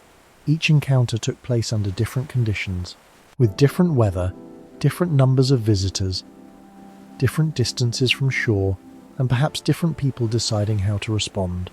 Outsiders could record what happened, yet they could not ask why it happened. A coconut accepted on one day did not create a permanent agreement for another boat to return. A calm approach did not erase the right to refuse the next approach. This distinction is familiar in ordinary human life, because permission is specific to time, place, and circumstance. Allowing one person near a home does not mean welcoming every stranger who follows. The same principle can exist without written law, spoken negotiation, or a shared language. On North Sentinel, the boundary was communicated through movement, posture, weapons, retreat, and the distance people chose to keep. The visitors interpreted these signs through their own expectations, sometimes seeing progress when islanders came forward and failure when they withdrew. Yet the islanders may not have understood the encounters as stages toward any larger relationship. They may have treated each arrival as a separate event requiring a new judgment. This cannot be confirmed, but it is more cautious than assuming that every response belonged to one fixed attitude. Human groups have always adjusted behavior according to context. Early communities meeting strangers had to evaluate numbers, weapons, body language, previous experience, and access to escape. Cooperation and defense were not opposite instincts locked permanently inside separate peoples. They were choices shaped by risk. The Sentinelese responses appear to contain the same flexibility. Taking gifts showed that useful exchange was possible. Warning boats away showed that exchange had limits. Firing arrows showed that those limits could be enforced when other signals were ignored or when an approach was judged dangerous. None of these actions proves hatred of outsiders as a category. None proves a wish for friendship either. The evidence shows control over distance, not a complete explanation of motive. This matters because the world often treats inconsistency as mystery, when it may simply reflect changing conditions that observers cannot see.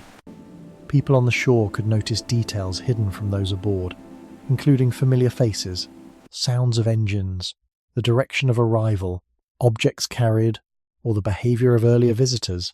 They could also disagree among themselves, because no human community responds with one mind. A person who stepped into the water to take a coconut might not represent every household. A person who raised a bow might be acting for a group, for a family, or from an individual judgment that outsiders could not identify. Distant records flatten these differences into the single word tribe, making many human decisions appear as one ancient instinct. The deeper history of our species offers a better frame. Survival often depended on keeping choices open, accepting what was useful without surrendering caution, and changing response when the balance of danger changed. The gift missions showed that contact was not impossible, but they also showed that contact could remain narrow, temporary, and entirely controlled from the beach. What outsiders called progress may have been only permission for one brief exchange, followed by a clear demand that the boat return to the sea. No promise had been made, no invitation extended, and no future visit approved merely because hands had once reached toward food floating between worlds across the water. In 1991, an encounter in the recorded history of North Sentinel Island took place without a death, a capture, or a forced landing. A contact team approached by boat carrying coconuts, as earlier teams had done. Among those aboard was the anthropologist Madhumala Chattopadhyay, whose presence later became associated with the event. People from the island came toward the shallow water.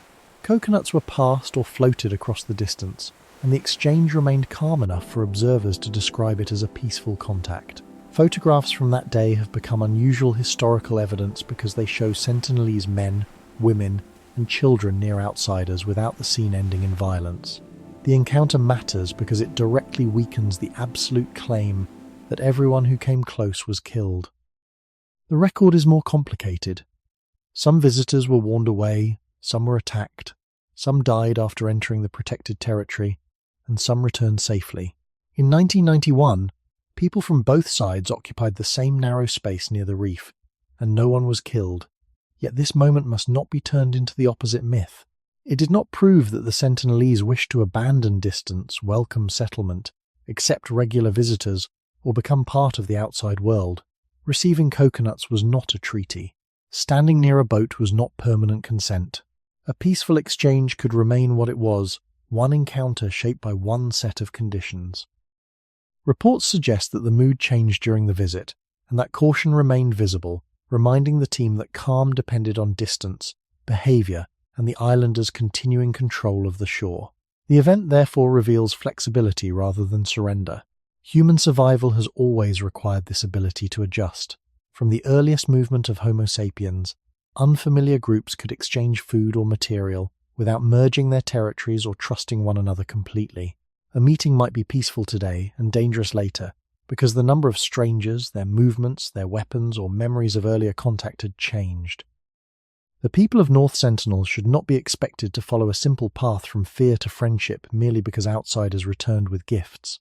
That path belongs to the hopes of the visitors, not to evidence of an agreement made by the islanders. The peaceful encounter also shows how easily history becomes distorted when only violent moments are remembered. An arrow aimed at a helicopter creates a powerful image, A death on a forbidden beach becomes international news. A quiet exchange of coconuts is less dramatic, even though it may tell us more about the range of possible responses. By forgetting 1991, the outside world turns a living community into a single instinct. It imagines people who cannot evaluate circumstances, recognize individuals, restrain force, or permit limited approach. The photographs suggest otherwise, but they still cannot tell us what anyone on shore believed. We do not know whether particular visitors had become familiar, whether the gifts carried a known meaning, or whether the calm was accepted by everyone present. The evidence supports only the actions that were observed. That limitation is essential. The encounter does not solve the question in the title. It makes the question more honest. If the Sentinelese have sometimes accepted peaceful proximity, and at other times defended the island with lethal force, then the mystery is not an ancient desire to kill every stranger. It is the changing judgment behind each boundary. Something about the person, vessel, distance, history, or manner of approach may have altered the response. But outsiders cannot identify one universal reason. The contact program was later discontinued, and policy moved toward protecting the island through distance rather than pursuing further friendship missions. The calm water of 1991 remains a rare reminder that refusal is not mindless hostility, and acceptance is not an invitation. Between the boat and the beach, a human choice was made for a few quiet moments, then the silence returned. For a community with a very small population, one stranger can carry consequences far beyond one meeting. In a large city, illness, injury, or conflict may affect many people, while the wider society continues through hospitals, institutions, reserves of food, and thousands of unrelated households. On a small island, the same event can reach a far greater share of the people who depend on one another. If one person becomes sick, several others may need to stop fishing, gathering, building, or caring for children in order to help. If several adults are weakened at once, knowledge normally carried through daily work can become harder to pass on. This does not mean the Sentinelese are fragile in any simple sense, because their continued survival shows deep adaptation to their environment. It means that small populations face risks differently from large ones. A single outside visitor may bring more than a body and a voice, clothing, breath, hands, food, tools, and waste can carry organisms that are ordinary elsewhere but unfamiliar to a community with limited exposure. The exact immune history of the Sentinelese is unknown and should not be invented. Yet the broader history of isolated peoples shows that diseases introduced through contact can spread rapidly where no previous immunity exists. This danger is not reduced by good intentions. A missionary, researcher, tourist, fisherman, or rescue worker can carry infection without knowing it. The body does not distinguish between kindness and intrusion. The same imbalance appears in violence and capture. One armed visitor may seem insignificant beside an entire island, but modern weapons, boats, communication systems, and the possibility of others returning behind him can transform a single arrival into the beginning of a larger threat. People on shore cannot know whether a stranger is alone by accident or represents a group that may follow. They may judge not only the person they see, but the unseen world behind the vessel. Human origins were shaped in small communities where every adult, child, and elder formed part of a close network of food, care, memory, and protection. Losing even a few people could alter that network for years. The earliest human groups did not survive because every encounter was welcomed. They survived by weighing exchange against danger, sometimes approaching and sometimes withdrawing. On North Sentinel, the cost of a mistake may still be unusually high because there is no evidence of a large population able to absorb repeated losses. Outsiders often imagine contact as a meeting between individuals, and yet for the islanders it may be a meeting between two unequal systems. One system can leave, recover, replace equipment, call authorities, and return with more people. The other must continue living in the same limited territory after the boat disappears. Any disturbance to food gathering, coastal access, social trust, or health remains on the island. This is why the presence of one stranger cannot be measured only by what happens during the minutes of contact. The greater consequences may unfold later, unseen from offshore, in fever, fear, damaged resources, or arguments about how to respond when another boat appears. None of these outcomes can be claimed for a specific encounter without evidence, but they explain why caution is rational in a small population. The question is not whether every outsider intends destruction, it is whether the community can afford to discover too late that one arrival carried something irreversible. In that setting, restraint cannot be demanded only from those on the beach. It must also be practiced by those with engines, cameras, and the power to cross the reef. The stronger society carries the greater responsibility to prevent a risk that others cannot reverse. When the margin for error is narrow, distance itself becomes a form of protection, and an arrow raised before contact may express a calculation shaped by the survival of many people who will never be visible from the water. A shoreline is not only the place where land ends and water begins. For a small island community, it may also be the edge of food, movement, safety, and memory.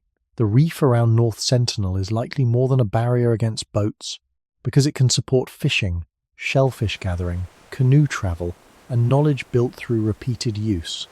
When an unfamiliar vessel enters that space, it does not approach an empty strip of sea. It enters an area already woven into daily survival. Outsiders may see open water and assume that passage causes no harm.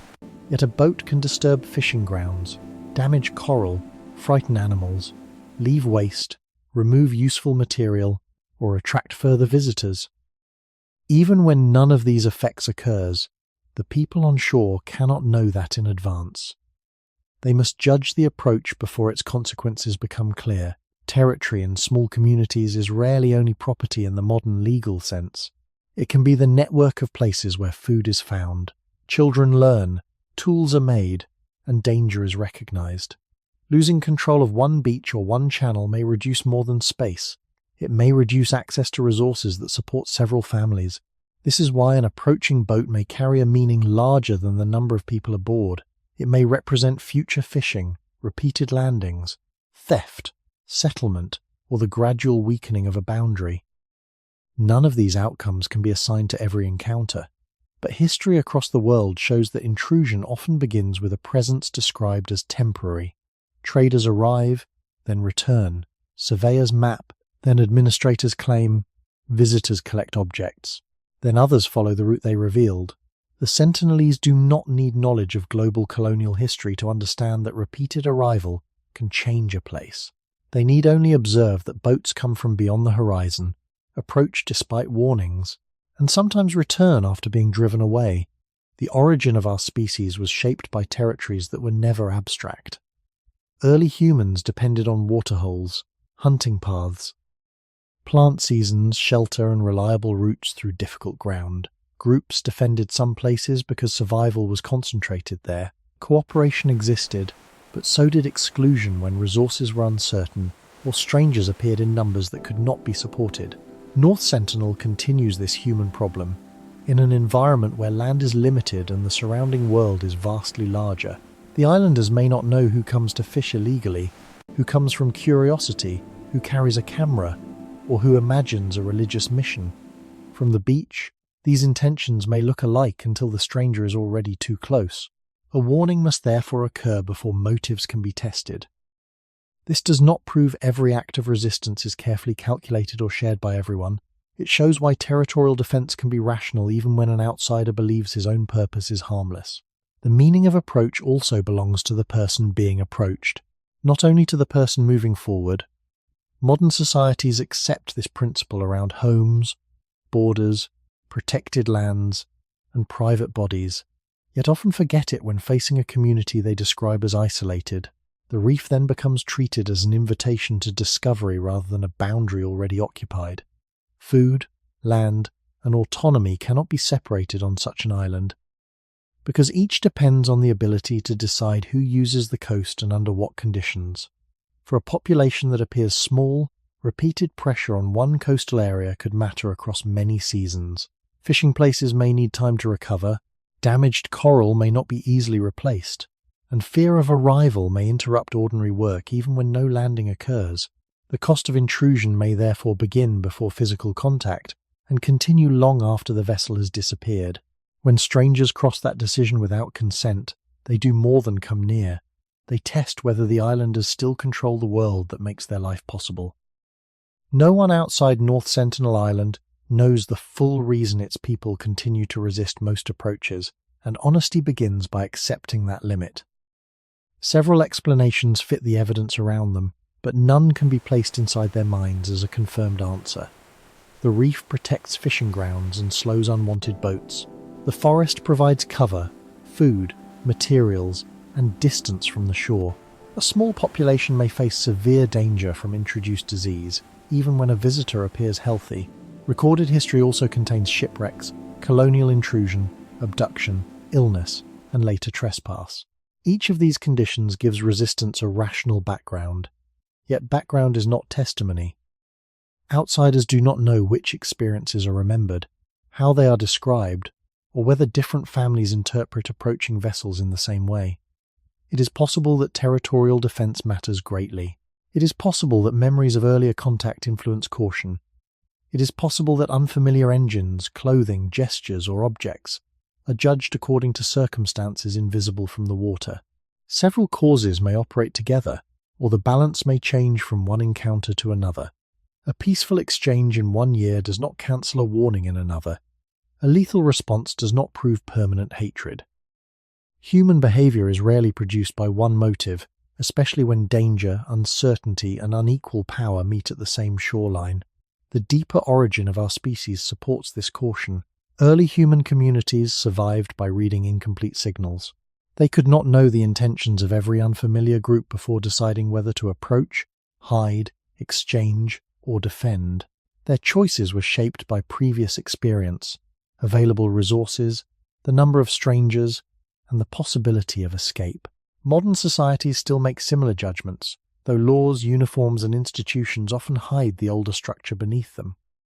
North Sentinel presents that structure clearly because communication is limited and the consequences of error may be difficult to reverse.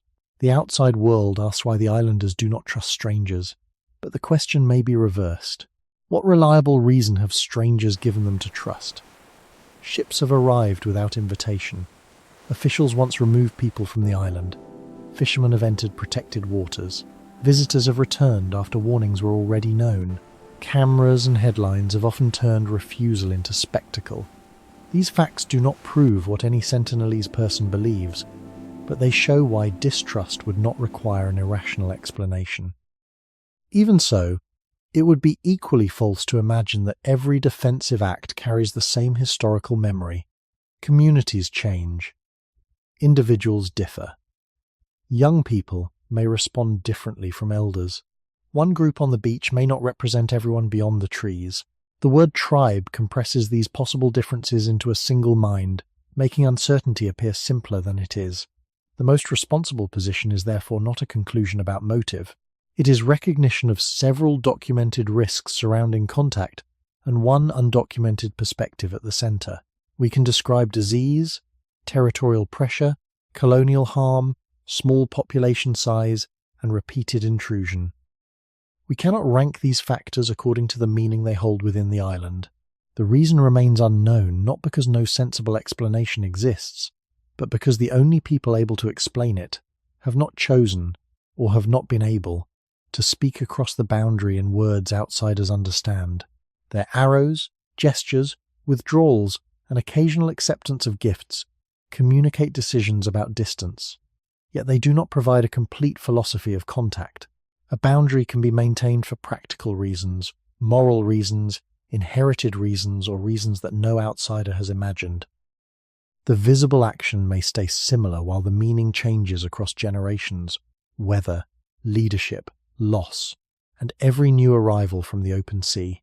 The mystery should not be solved by inventing one. It should remain a disciplined uncertainty, shaped by evidence, restrained by respect, and open to the possibility that the question itself belongs more to those approaching than to those defending the shore. The immune system carries a history that is both personal and shared. Every human body is born with broad defenses against injury and infection, but many of its more precise responses develop through exposure to particular microbes or through vaccination. Across a population, generations of contact with certain diseases can leave patterns of immunity vulnerability, and survival that differ from those of people living elsewhere. This does not mean one group has a stronger or weaker immune system in any simple way. It means that immune protection is partly shaped by which infections people and their ancestors have repeatedly encountered. For the Sentinelese, that history is almost entirely unknown. No medical survey has measured their immunity, no ethical research program has tested their exposure to common diseases, and no responsible account can claim that a specific infection would certainly spread among them. The danger must therefore be described as a serious possibility supported by the wider history of contact between isolated communities and outsiders.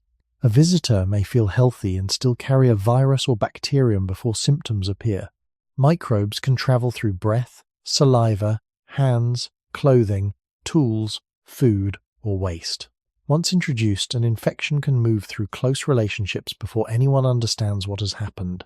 On a small island, where people may depend closely on one another for food, care, and knowledge, several illnesses occurring together could disrupt far more than individual bodies. Fishing might slow, children might lose caregivers, and injured people might have fewer healthy adults available to help them. These are possible consequences, not reports of events known to have happened on North Sentinel. The distinction matters because fear of disease should not become another excuse to invent details about people who have not been examined. Human origins help explain the deeper pattern. For most of our species' existence, people lived in relatively small communities, meeting other groups only occasionally. Large settlements, dense trade networks, and constant movement later created new conditions in which infections could circulate across many bodies and return repeatedly. Populations exposed to those diseases over time developed forms of acquired immunity, while survivors sometimes passed on genetic variants that influenced susceptibility. Yet, evolution does not create perfect protection, and previous exposure does not make modern societies safe from infection. It only means that the history of disease differs from place to place. When two populations with very different histories meet, microbes can cross the boundary before language, trust, or intention does. The stranger who brings medicine may also bring an infection. The rescuer who touches a sick person may expose the entire household. The visitor who leaves after a few minutes may never see the illness that develops days later. This is why good intentions cannot remove biological risk. It is also why distance can be more protective than attempted medical help when contact itself creates the danger. Outsiders sometimes argue that isolated peoples should be reached so they can receive vaccines, treatment, or modern care. That argument ignores the difficult first step: approaching safely, gaining consent, communicating accurately, and preventing new disease during the process. Without those conditions, medicine can become inseparable from intrusion. The Sentinelese have not asked the outside world to conduct such an experiment. Their resistance may or may not be shaped by knowledge of disease, because no one outside can confirm what they understand about infection. They do not need a scientific theory of microbes, however, for separation to protect them. A boundary can produce a biological effect even when its reason is territorial, historical, or unknown. By keeping strangers beyond the reef, the islanders also reduce the pathways through which unfamiliar organisms could enter their community. The arrow and the immune system belong to different kinds of defense, yet both depend on recognizing that what approaches from outside may carry consequences invisible at the moment of arrival and impossible to reverse after the boat has departed. The history of neighbouring Andaman peoples offers the clearest warning about what contact can do, although no two communities should be treated as identical. When British colonial settlement expanded through the islands, the great Andamanese peoples faced violence, seizure of land, introduced diseases, and the disruption of food-gathering territories. Communities that had once lived across large parts of the archipelago were pushed into smaller spaces, drawn into settlements controlled by outsiders, and exposed repeatedly to infections moving through soldiers, prisoners, labourers, and officials. Their population fell dramatically, several languages disappeared, and survivors became increasingly dependent on food, housing, and decisions supplied by an administration that had first weakened their independence. This history was not caused by one disease or one encounter alone. It grew from many pressures acting together, including loss of territory, changing diets, alcohol, unequal relationships, and the removal of control over daily life. The Ong of Little Andaman followed a different history, Yet they also experienced shrinking access to land, government settlement programs, and growing dependence on supplies from outside. Roads, plantations, and newcomers altered the environment around them, making contact more than a meeting between individuals. It became a transformation of the places that had supported knowledge, movement, and food across generations. The Ang, long called the Jarawa by outsiders, resisted encroachment for many years, but roads and settlements eventually brought frequent contact near their territory. Outbreaks of measles were recorded after this contact increased, showing how a disease familiar to surrounding society could still become a serious threat within a community with a different history of exposure. None of these experiences proves that the Sentinelese would respond in exactly the same way. Their island, population, contact history, and present conditions are distinct, and responsible comparison must preserve those differences.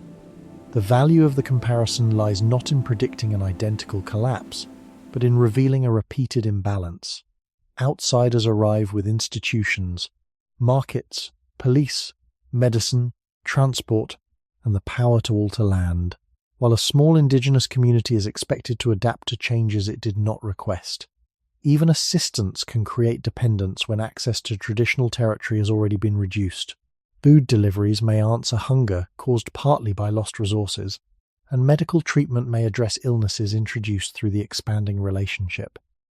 What appears later as need can therefore have roots in the contact that claim to bring improvement. Human origins remind us that culture and biology develop together within particular environments. Food knowledge, immune experience, language, social roles, and movement across land form one connected system. When territory is taken or daily practice is reorganized, damage does not remain confined to economics. It can reach health, memory, identity, and the ability of one generation to teach the next. The neighboring histories of the Great Andamanese, Onge, and Ang show different versions of this process, not one universal path. Some people resisted, some negotiated, some entered settlements, and individuals made choices under conditions shaped by far greater powers. Their survival should not be described only through decline, because communities continue to preserve language, relationships, and political demands despite enormous loss. Still, the record makes one conclusion difficult to avoid. Contact offered by a dominant society is never merely contact. It carries the roads, diseases, laws, desires, and assumptions of the world behind the visitor. For North Sentinel, this history does not supply a hidden memory or confirmed motive. It supplies evidence that caution around outsiders can arise from consequences repeatedly documented across the same nearby archipelago. When a boat approaches North Sentinel, those forces may not yet be visible on the deck, but history shows how quickly they can follow once a boundary is opened. Protecting distance cannot guarantee safety from every storm or illness, yet it prevents the particular chain in which curiosity becomes access. Access becomes control, and control leaves a people surviving inside a world no longer arranged by their own decisions. Contact does not begin only when two people speak, touch, or exchange names. Biologically, it can begin earlier, through air, surfaces, food, clothing, tools, and the invisible organisms carried by a body that appears healthy. A visitor may step onto a beach for only a few minutes, leave an object, and return to a boat without realizing that something microscopic has remained behind. The people who later handle that object may have no way to know that it carries risk. This is why disease can cross a boundary before conversation, trust, or consent has begun. The danger is not created by cruelty alone. It can be created by kindness, curiosity, rescue, religion, science, or the belief that one brief landing cannot matter. Human history repeatedly shows that microbes travel more easily than explanations. Traders, soldiers, missionaries, explorers, and settlers often carried infections ahead of any clear understanding of what those infections would do. In many places, communities encountered fever and death before they understood who had brought them, or why familiar remedies no longer worked. North Sentinel cannot be assigned that exact history without evidence, but the wider pattern explains why contact with a small, isolated population must be treated as a biological event as well as a social one. A person bringing coconuts may also bring respiratory infection. A fisherman drifting ashore may leave contaminated objects. A body recovered or buried near the beach may create risks that no one on either side can measure. Even a rescue attempt after a storm could expose people whose survival depends on distance. This creates a difficult moral problem, because outsiders may believe that approaching is necessary to help, while the act of helping may introduce the very danger they hope to prevent. Medicine is not a simple answer when no shared language exists. No consent has been given, and no safe system of repeated care can be established. One dose of treatment cannot replace the long relationship required to monitor illness, explain side effects, provide follow-up, and protect the rest of the community from exposure. The origin of our species offers a quiet contrast. For most of human existence, people lived in small groups where disease moved differently than it does through modern cities, airports, and global trade. Infections that require dense populations or repeated chains of transmission could not circulate in the same way among scattered communities. The modern world has changed that balance, carrying organisms across oceans within hours and bringing distant immune histories into sudden contact. North Sentinel stands inside that global system even while refusing it, because ships, aircraft, fishing boats, and illegal visitors can reach the island faster than any earlier generation could have imagined. The people on shore may not know the biological mechanism, yet their distance still interrupts the pathway of infection. A warning gesture, a drawn bow, or a refusal to accept close approach can therefore produce protection without any scientific explanation being spoken.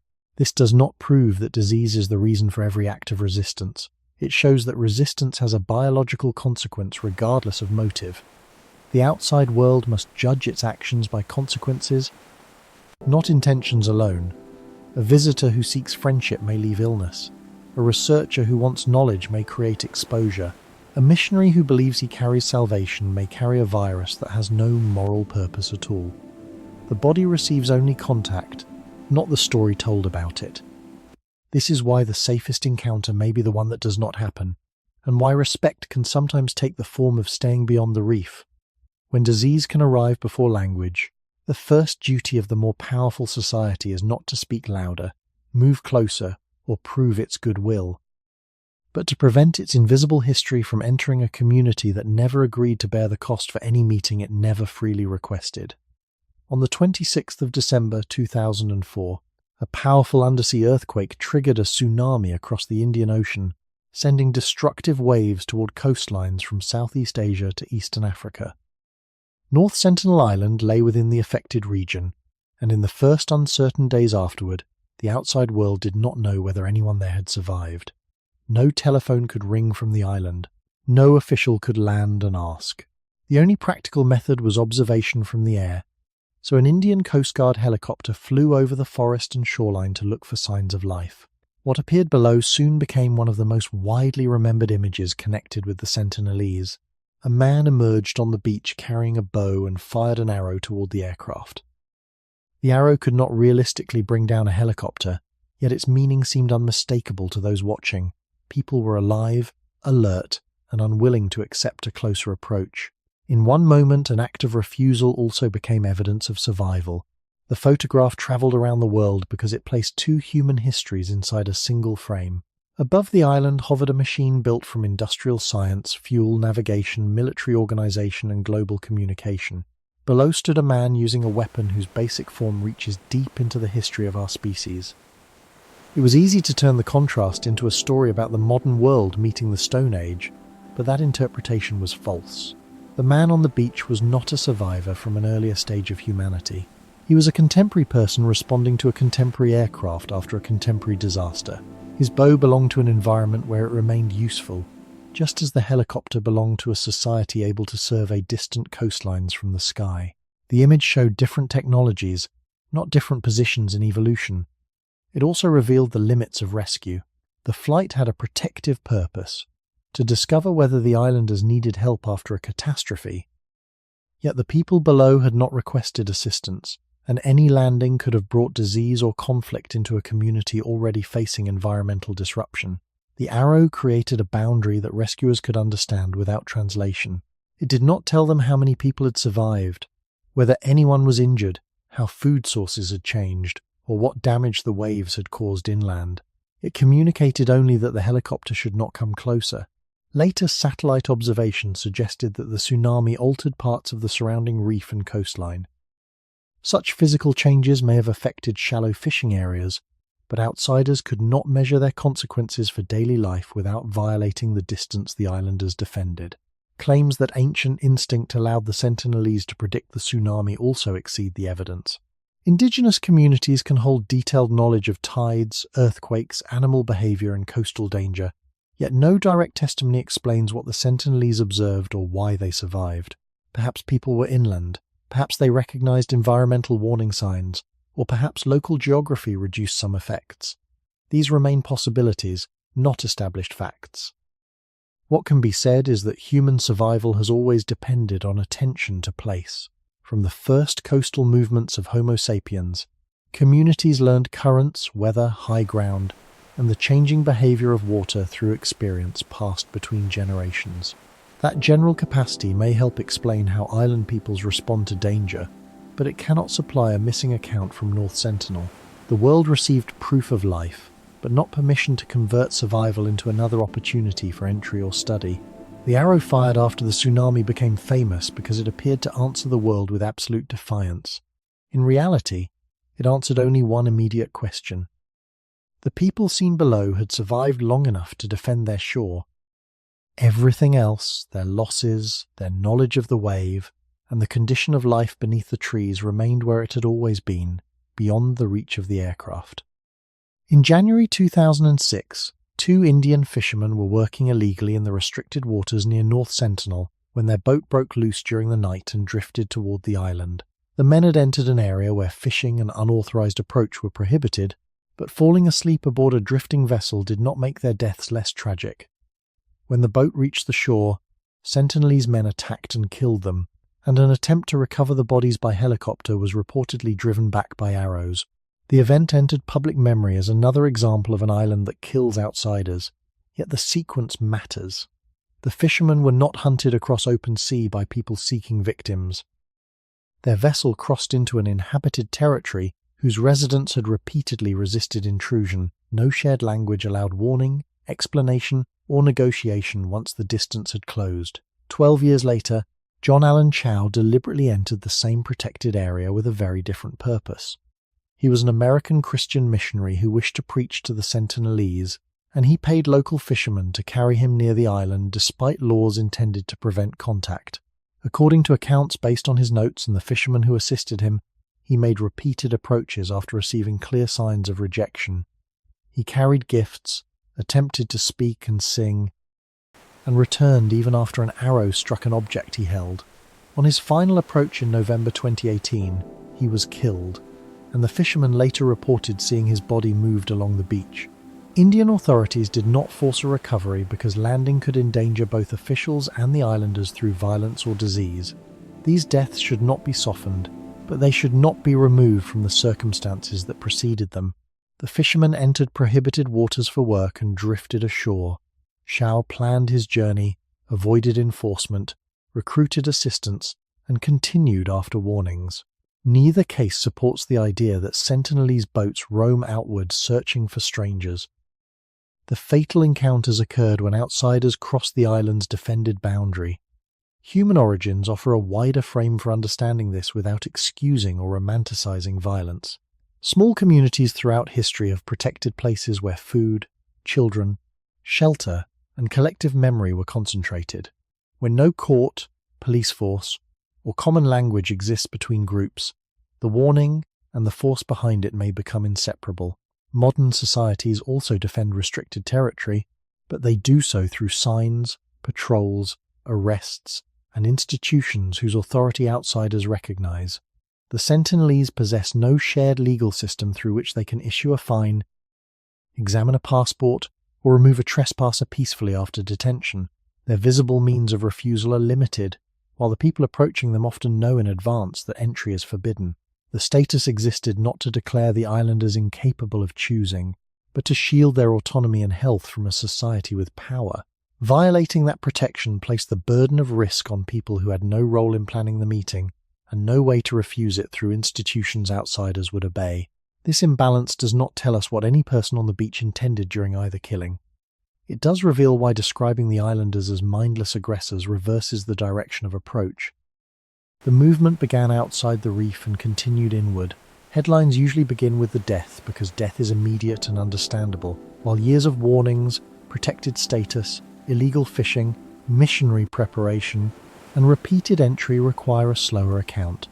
That slower account does not declare the victims deserving of death. It asks why the world repeatedly treats a clearly defended home as a place where curiosity, belief, or economic need can override refusal. The legend of the murderous island grows whenever the boundary is crossed, but the documented pattern is narrower and more troubling. Strangers keep approaching a community known to reject approach. Then the community's response is presented as a mystery detached from the intrusion that came first. In March 2025, an American visitor reached North Sentinel Island without permission and returned alive, a fact that quietly breaks the most absolute version of the legend surrounding the shore. Mikhailo Viktorovich Polyakov, a young traveller and online video creator, had studied tides, routes and access before setting out in a small inflatable craft. Reports indicated that he had tried to reach the area on earlier occasions and that this attempt was deliberate rather than accidental. He used navigation equipment, approached the restricted island, and stepped onto the beach. No Sentinelese person appeared during the brief landing. He blew a whistle, left a coconut and a can of soft drink, collected sand, recorded images, and departed. Indian authorities arrested him after his return because entry to the protected tribal reserve was illegal. The incident received less attention than the deaths of 2006 or 2018, perhaps because nothing visibly dramatic happened on the beach. There was no arrow, no confrontation, and no body left behind. Yet its quietness makes it especially important. The titles claim that one tribe has killed everyone who came close, cannot survive this documented exception. People have approached at different times and experienced different outcomes. Some received warnings. Some exchanged gifts. Some died after entering the territory. This visitor landed, found no one, and left. The evidence therefore describes a defended boundary, not an automatic mechanism of death. Still, survival must not be mistaken for proof that the journey was harmless. The absence of visible islanders did not mean the beach was empty of consequence. A person can leave microbes on objects, sand, plants, or surfaces without meeting anyone face to face. He may also disturb a place used later for gathering, travel, or observation. The Sentinelese did not need to appear for their territory to be violated, nor did the visitor's safe return create permission for others to repeat the act.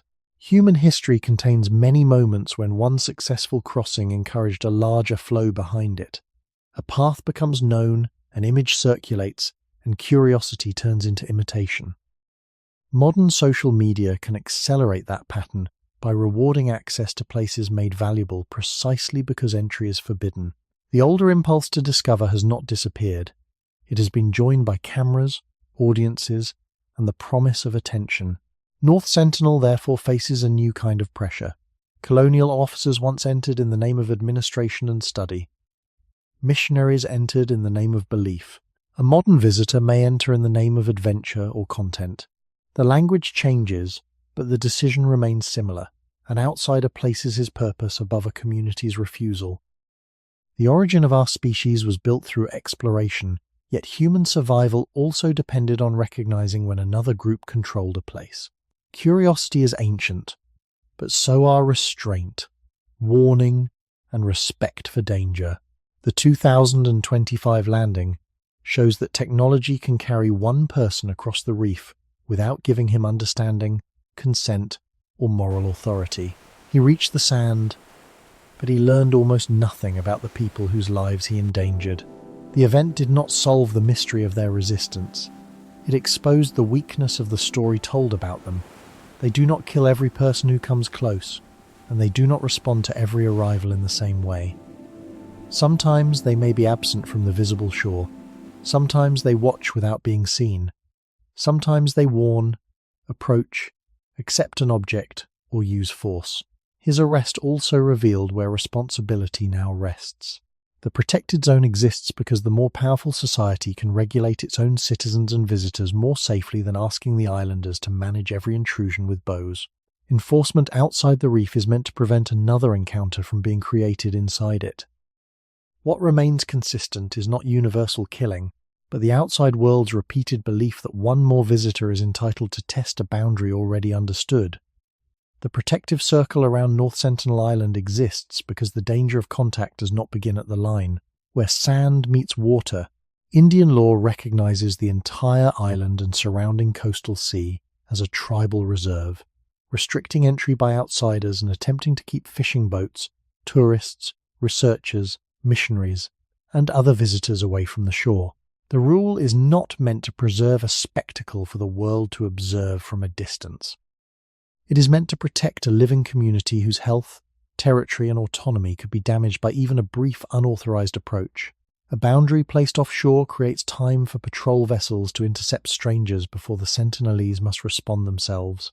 This shifts responsibility toward the society that possesses engines, police, courts, navigation systems, and the ability to regulate movement.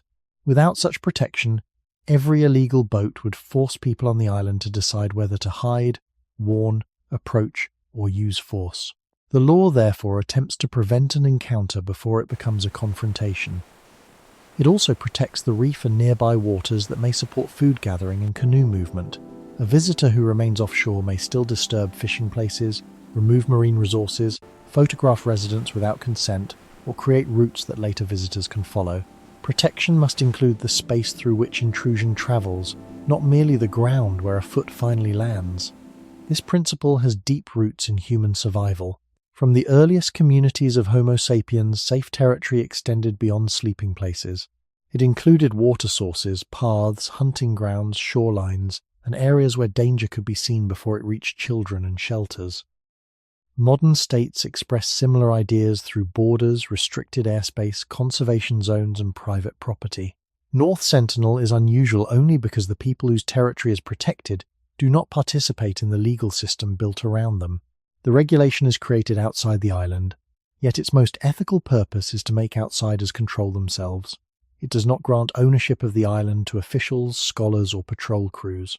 It recognizes that the Sentinelese already occupy and use the place, even though their own boundaries have never been written in a language outsiders can read. Enforcement is imperfect. Fishing vessels have entered restricted waters, and deliberate visitors have crossed the reserve despite public knowledge that contact is forbidden. Each violation reveals the weakness of a boundary that depends on distant authorities noticing one small craft across a wide sea. It also reveals why the islanders cannot be expected to distinguish lawful rescue from illegal curiosity, or harmless navigation from the beginning of settlement. From the beach, every unknown arrival may look like a test of whether refusal still carries meaning. Critics may ask whether protecting distance leaves the community without assistance after storms, injury, or environmental change. That concern cannot be dismissed, but forced entry is not a safe answer. Outside observers can look for broad signs of survival from a distance, while avoiding landing unless circumstances create an extraordinary ethical problem with no harmless solution. Even then, uncertainty would remain. Help that introduces disease, fear, or permanent dependency may become another form of harm. The protected circle, therefore, expresses restraint rather than abandonment. It accepts that a powerful society does not have to use every ability it possesses. Boats can reach the island, aircraft can cross above it, and cameras can record its shore, but technical access does not create moral permission. The most important line around North Sentinel is not drawn only on official maps. It is drawn whenever authorities stop a vessel, whenever fishermen remain outside restricted water, and whenever curiosity is denied the chance to become intrusion. That prevention matters because every avoided landing also avoids an irreversible biological experiment. If the boundary works, the Sentinelese do not need to defend it personally. The world beyond the reef finally accepts the burden of keeping its own people away. Protection does not require complete blindness. Authorities can watch the waters around North Sentinel, discourage illegal fishing, track unusual vessels, and look from a safe distance for broad signs that people remain active after a major storm. This approach is sometimes described through a simple principle: observe without entering, protect without taking control. It accepts two responsibilities that might otherwise seem opposed. The outside world must not abandon the island to trespass, yet it must also avoid turning protection into another excuse for intrusion. A patrol boat can remain beyond the reef and still prevent unauthorized vessels from moving closer. An aircraft can pass at sufficient distance to look for visible damage after a disaster without landing or hovering so low that it creates fear. Satellite images can reveal changes in coastline, vegetation, or reef structure, but they cannot reveal private life beneath the trees. Each method has a limit, and respecting that limit is part of the policy rather than a failure of it. The temptation to intervene often begins with uncertainty. Outsiders see smoke, fewer people on a beach, storm damage, or a silent shoreline and imagine that immediate action must follow. Yet distant observation is incomplete by nature. A person not visible from the air may be inland. A shelter near the coast may be temporary. A damaged beach may not mean the community lacks food. Entering on the basis of an uncertain interpretation could create a danger greater than the condition being investigated. Human beings have survived environmental change for thousands of generations by reading local signs that distant observers may not understand. This does not guarantee that the Sentinelese can overcome every disaster without help. It means that outsiders should not mistake limited knowledge for proof of helplessness. The history of our species contains many examples of powerful societies claiming intervention was necessary because another community appeared vulnerable. Protection then became administration. Administration became dependence, and dependence weakened the ability of people to direct their own lives. North Sentinel requires a more restrained model. The aim is not to manage the island from outside, but to reduce threats created outside it. Patrols can act against poaching, illegal tourism, and deliberate attempts at contact. Authorities can investigate those who organize unauthorized journeys and prevent photographs, rumors, or online attention from encouraging imitation. These measures are imperfect, but they focus power where it belongs, on people who can understand the law and choose whether to violate it. The Sentinelese should not have to become subjects of enforcement merely because outsiders refuse restraint. Watching from a distance also avoids turning every natural difficulty into a medical or humanitarian experiment. A rescue team entering after a cyclone might carry infection. Food dropped from the air might alter behavior, injure someone, or create dependence without any means of communication. Objects intended as assistance could be misunderstood or contaminated. Even well-planned action would place decisions in the hands of people who do not know the language, social structure, health conditions, or wishes of those affected. The safest policy is therefore not absolute indifference, but a careful threshold for action so high that ordinary curiosity, scientific interest, or anxiety cannot cross it. Distance allows authorities to see enough to discourage immediate threats, while admitting that they do not know enough to govern life inside the island. This balance is difficult because modern institutions are trained to collect information, solve problems, and demonstrate control. Here, success may look like almost nothing happening. No landing, no exchange, no dramatic rescue, and no new story for the world to consume. The quiet result is precisely the point. When observation remains distant and intervention remains restrained, the islanders continue to make decisions within their own world, while the society around them finally learns that protection can mean refusing to turn knowledge into possession. The boundary remains theirs, while responsibility for restraint remains entirely with us. Knowledge is often described as an unquestioned good, but the desire to know does not erase another person's right to remain unknown. North Sentinel Island brings this conflict into unusually clear view because nearly every unanswered question about the people there could be pursued only by crossing a boundary they have repeatedly defended. Outsiders want to know their language, population, family structure, beliefs, health, history, and relationship to the land. Yet none of these questions creates consent. A community does not become public property because scholars lack information about it. The absence of data may frustrate science, journalism, government, or curiosity. But frustration is not permission. Throughout history, powerful societies often treated indigenous peoples as objects of study before treating them as equal human beings. Bodies were measured, Photographs were taken, tools were collected, and customs were recorded under systems in which refusal carried little force. Research was presented as preservation, while the people being observed were displaced, exposed to disease, or reduced to examples of a stage in human development. North Sentinel challenges that older habit because the islanders still retain the practical ability to reject the observer. Their distance forces the outside world to confront a question it often avoids. Does the right to know end where another people's right to decide begins? Human origins make the question deeper, not easier. Every society carries knowledge built through generations, but no society owes that knowledge to everyone else. Language, ritual, memory, and skill can belong to those who live them, rather than to an archive, museum, documentary, or database. The idea that all human cultures must eventually be recorded assumes that disappearance is inevitable and that outsiders should become custodians before it occurs. Yet this assumption can turn protection into possession. To document a people may require entering their territory, taking images, collecting samples, creating dependency, or exposing them to risks they never agreed to bear. Even non-violent research can be coercive when one side controls transport, medicine, publication, and the meaning assigned to the results. The Sentinelese cannot review a paper, correct a translation, refuse a photograph through a recognized court, or decide how their story is marketed abroad. Under such conditions, silence is not an empty space waiting for academic completion. It is a boundary that should shape the limits of inquiry. This does not mean all knowledge about the island must be rejected.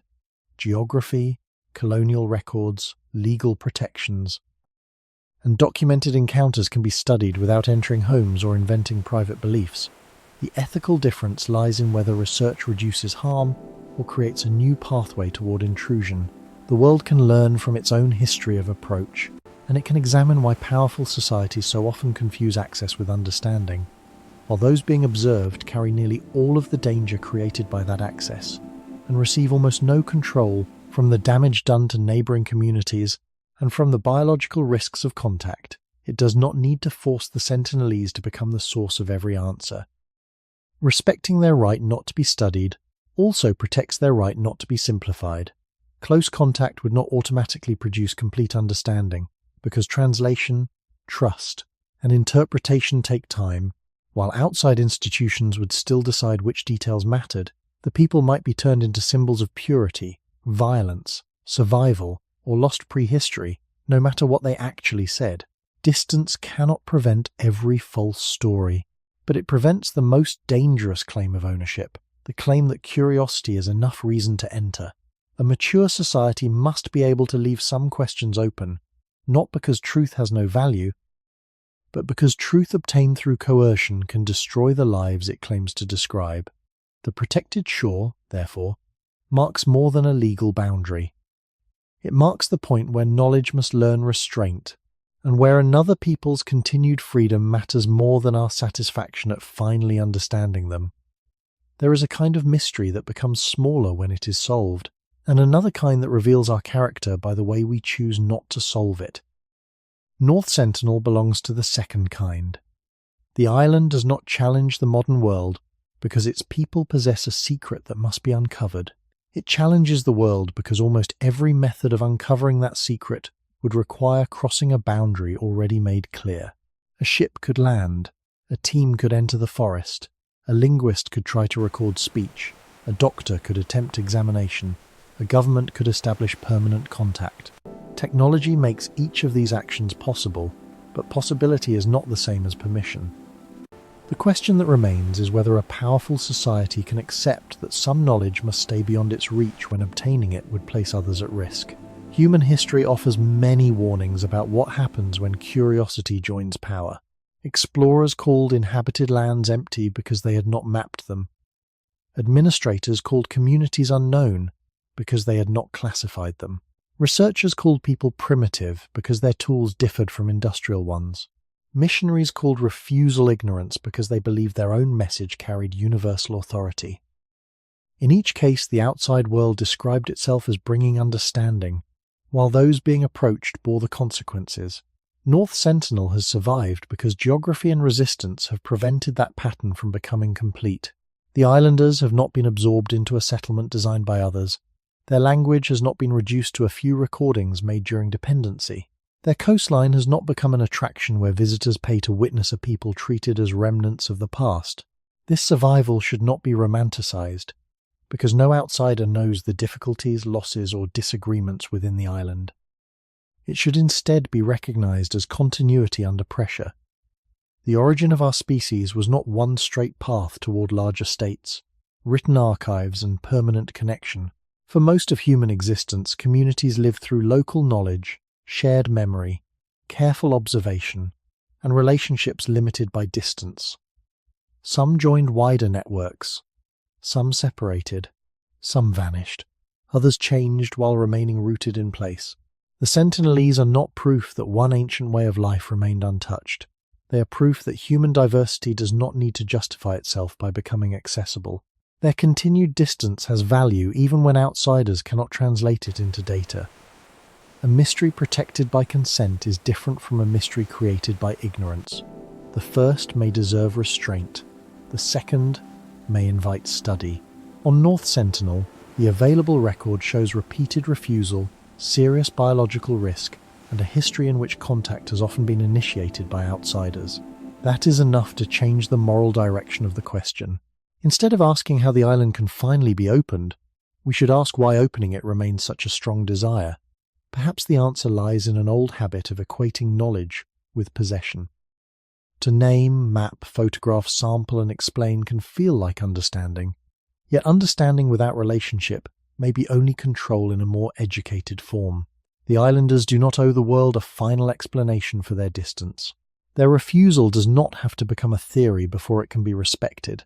The most honest response may be to study the history of our own approach, the dangers we carry, and the reasons we find unanswered human lives so difficult to leave alone.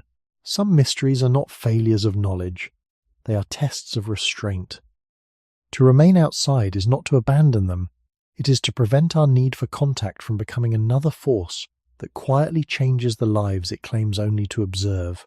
North Sentinel asks whether we can protect a people whose story we cannot fully complete, and whether we can accept that their future matters more than the satisfaction of knowing what remains beyond the trees.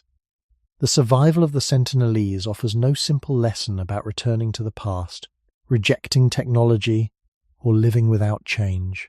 Their value does not come from appearing different from modern societies.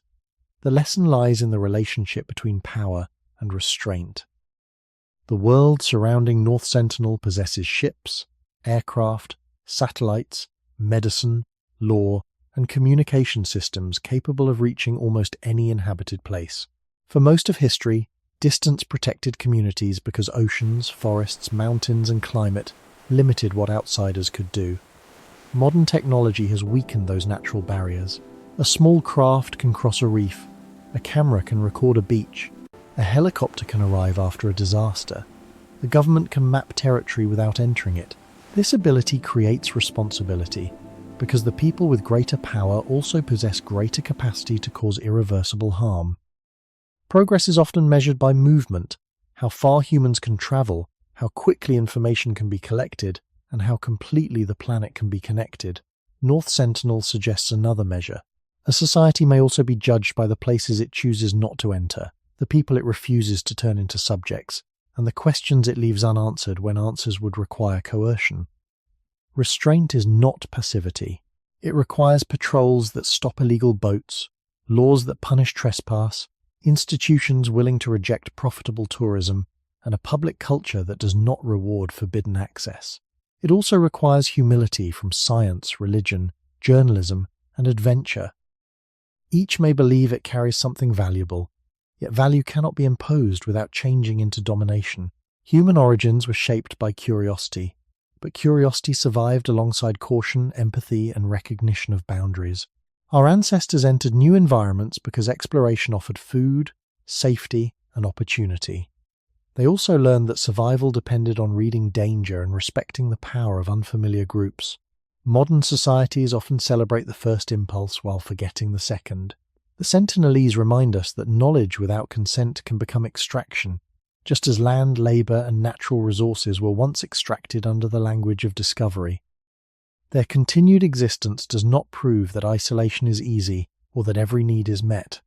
Storms, injury, limited resources, and small population size may create difficulties outsiders cannot see. Respecting autonomy does not require pretending that life on the island is perfect. It requires admitting that forced contact is not a harmless solution to problems we cannot even define with confidence.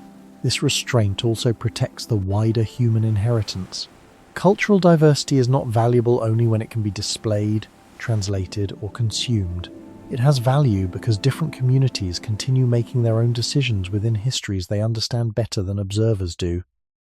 Preserving that freedom may require accepting limits on what outsiders are allowed to know. The educational value of this history, therefore, reaches beyond one island. It asks how larger societies treat communities whose choices do not match dominant expectations. Do we assume connection is always better? Do we treat refusal as ignorance? Do we believe advanced tools grant a higher right to decide? These questions apply wherever development, research, conservation, tourism, or religion meets people with less institutional power. The answer cannot be that every community must remain isolated forever, because many indigenous peoples actively seek healthcare, legal protection, education, trade, and political cooperation on terms they help define. The central principle is choice. Contact becomes ethical only when people can understand it, influence it, refuse it, and survive its consequences without losing control of their future. On North Sentinel, those conditions do not exist. The clearest message observed from the shore remains distance. Respecting that message teaches a form of progress rarely celebrated, the ability to possess power without using it, to protect without controlling, and to care about human life without demanding access to it. A mature world is not one that reaches every shore. It is one that knows when arrival would take more than it could ever give back.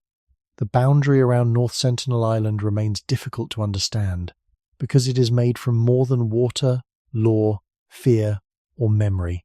It is also made from everything the outside world still cannot hear. We have followed the island through ancient migration, rising seas, coral reefs, colonial intrusion, illness, shipwreck, gifts, warnings, peaceful exchange, illegal entry, and death. Each layer explains something, yet none gives the final reason. Geography can slow a boat, but it cannot speak for the people watching it. History can show that outsiders once captured islanders and carried them into fatal sickness, but it cannot prove how that loss is remembered now. Biology can explain why unfamiliar disease may threaten a small population, but it cannot tell us whether disease is present in every decision made on the beach. Territory can explain resistance, while still leaving unanswered how land, kinship, and danger are described within a language no visitor understands. The title asks why one tribe has killed everyone who came close, but the evidence has led somewhere quieter and more exact. Not everyone who approached was killed. Some were warned, some exchanged gifts, some entered without meeting anyone, and some died after crossing a boundary already known to be dangerous. The pattern is not universal killing. The pattern is repeated intrusion followed by responses that changed with circumstances outsiders could not fully see. This matters because the story we tell about another people can become a form of pressure. When we call them violent, primitive, frozen in time, or incapable of reason, we make their refusal easier to ignore. We turn a living community into a problem that modern society believes it is entitled to solve. Yet the deepest lesson in human history is not that every distance must eventually disappear. Our species survived by connecting, but also by separating when contact threatened food, health, children, memory, or control of place. Cooperation helped people spread across the planet. Restraint helped communities remain themselves after they arrived. North Sentinel carries both truths. The people there are connected to the same human origin as every listener, shaped by the same long capacity to observe, learn, adapt, fear, care, and choose. Their difference does not place them outside humanity. No society becomes incomplete because another society cannot enter, classify, photograph, or explain it from the outside. It reveals one of humanity's oldest rights, the right to decide how close another group may come. The most useful response is therefore not to romanticize isolation or pretend that life on the island has no hardship. It is to protect the conditions under which the islanders can make their own future, even when that future remains invisible to us. This requires laws, patrols, restraint from visitors, caution from media, humility from science, and a refusal to reward those who treat forbidden access as adventure. It also requires accepting a loss of knowledge. We may never know their name for the island, their stories of origin, their memories of outsiders, or the exact meaning of the bow raised from the shore. That absence can feel uncomfortable because modern culture often equates knowledge with care. But care without consent can become control, and knowledge taken by force can destroy the world it hoped to describe. The final value of North Sentinel may therefore lie not in what it reveals about an untouched past, but in what it reveals about us now. We have enough power to reach the island, enough history to understand the danger, and enough evidence to know that the title cannot be treated as literal truth. What remains uncertain belongs partly to people who have never asked us to complete their story.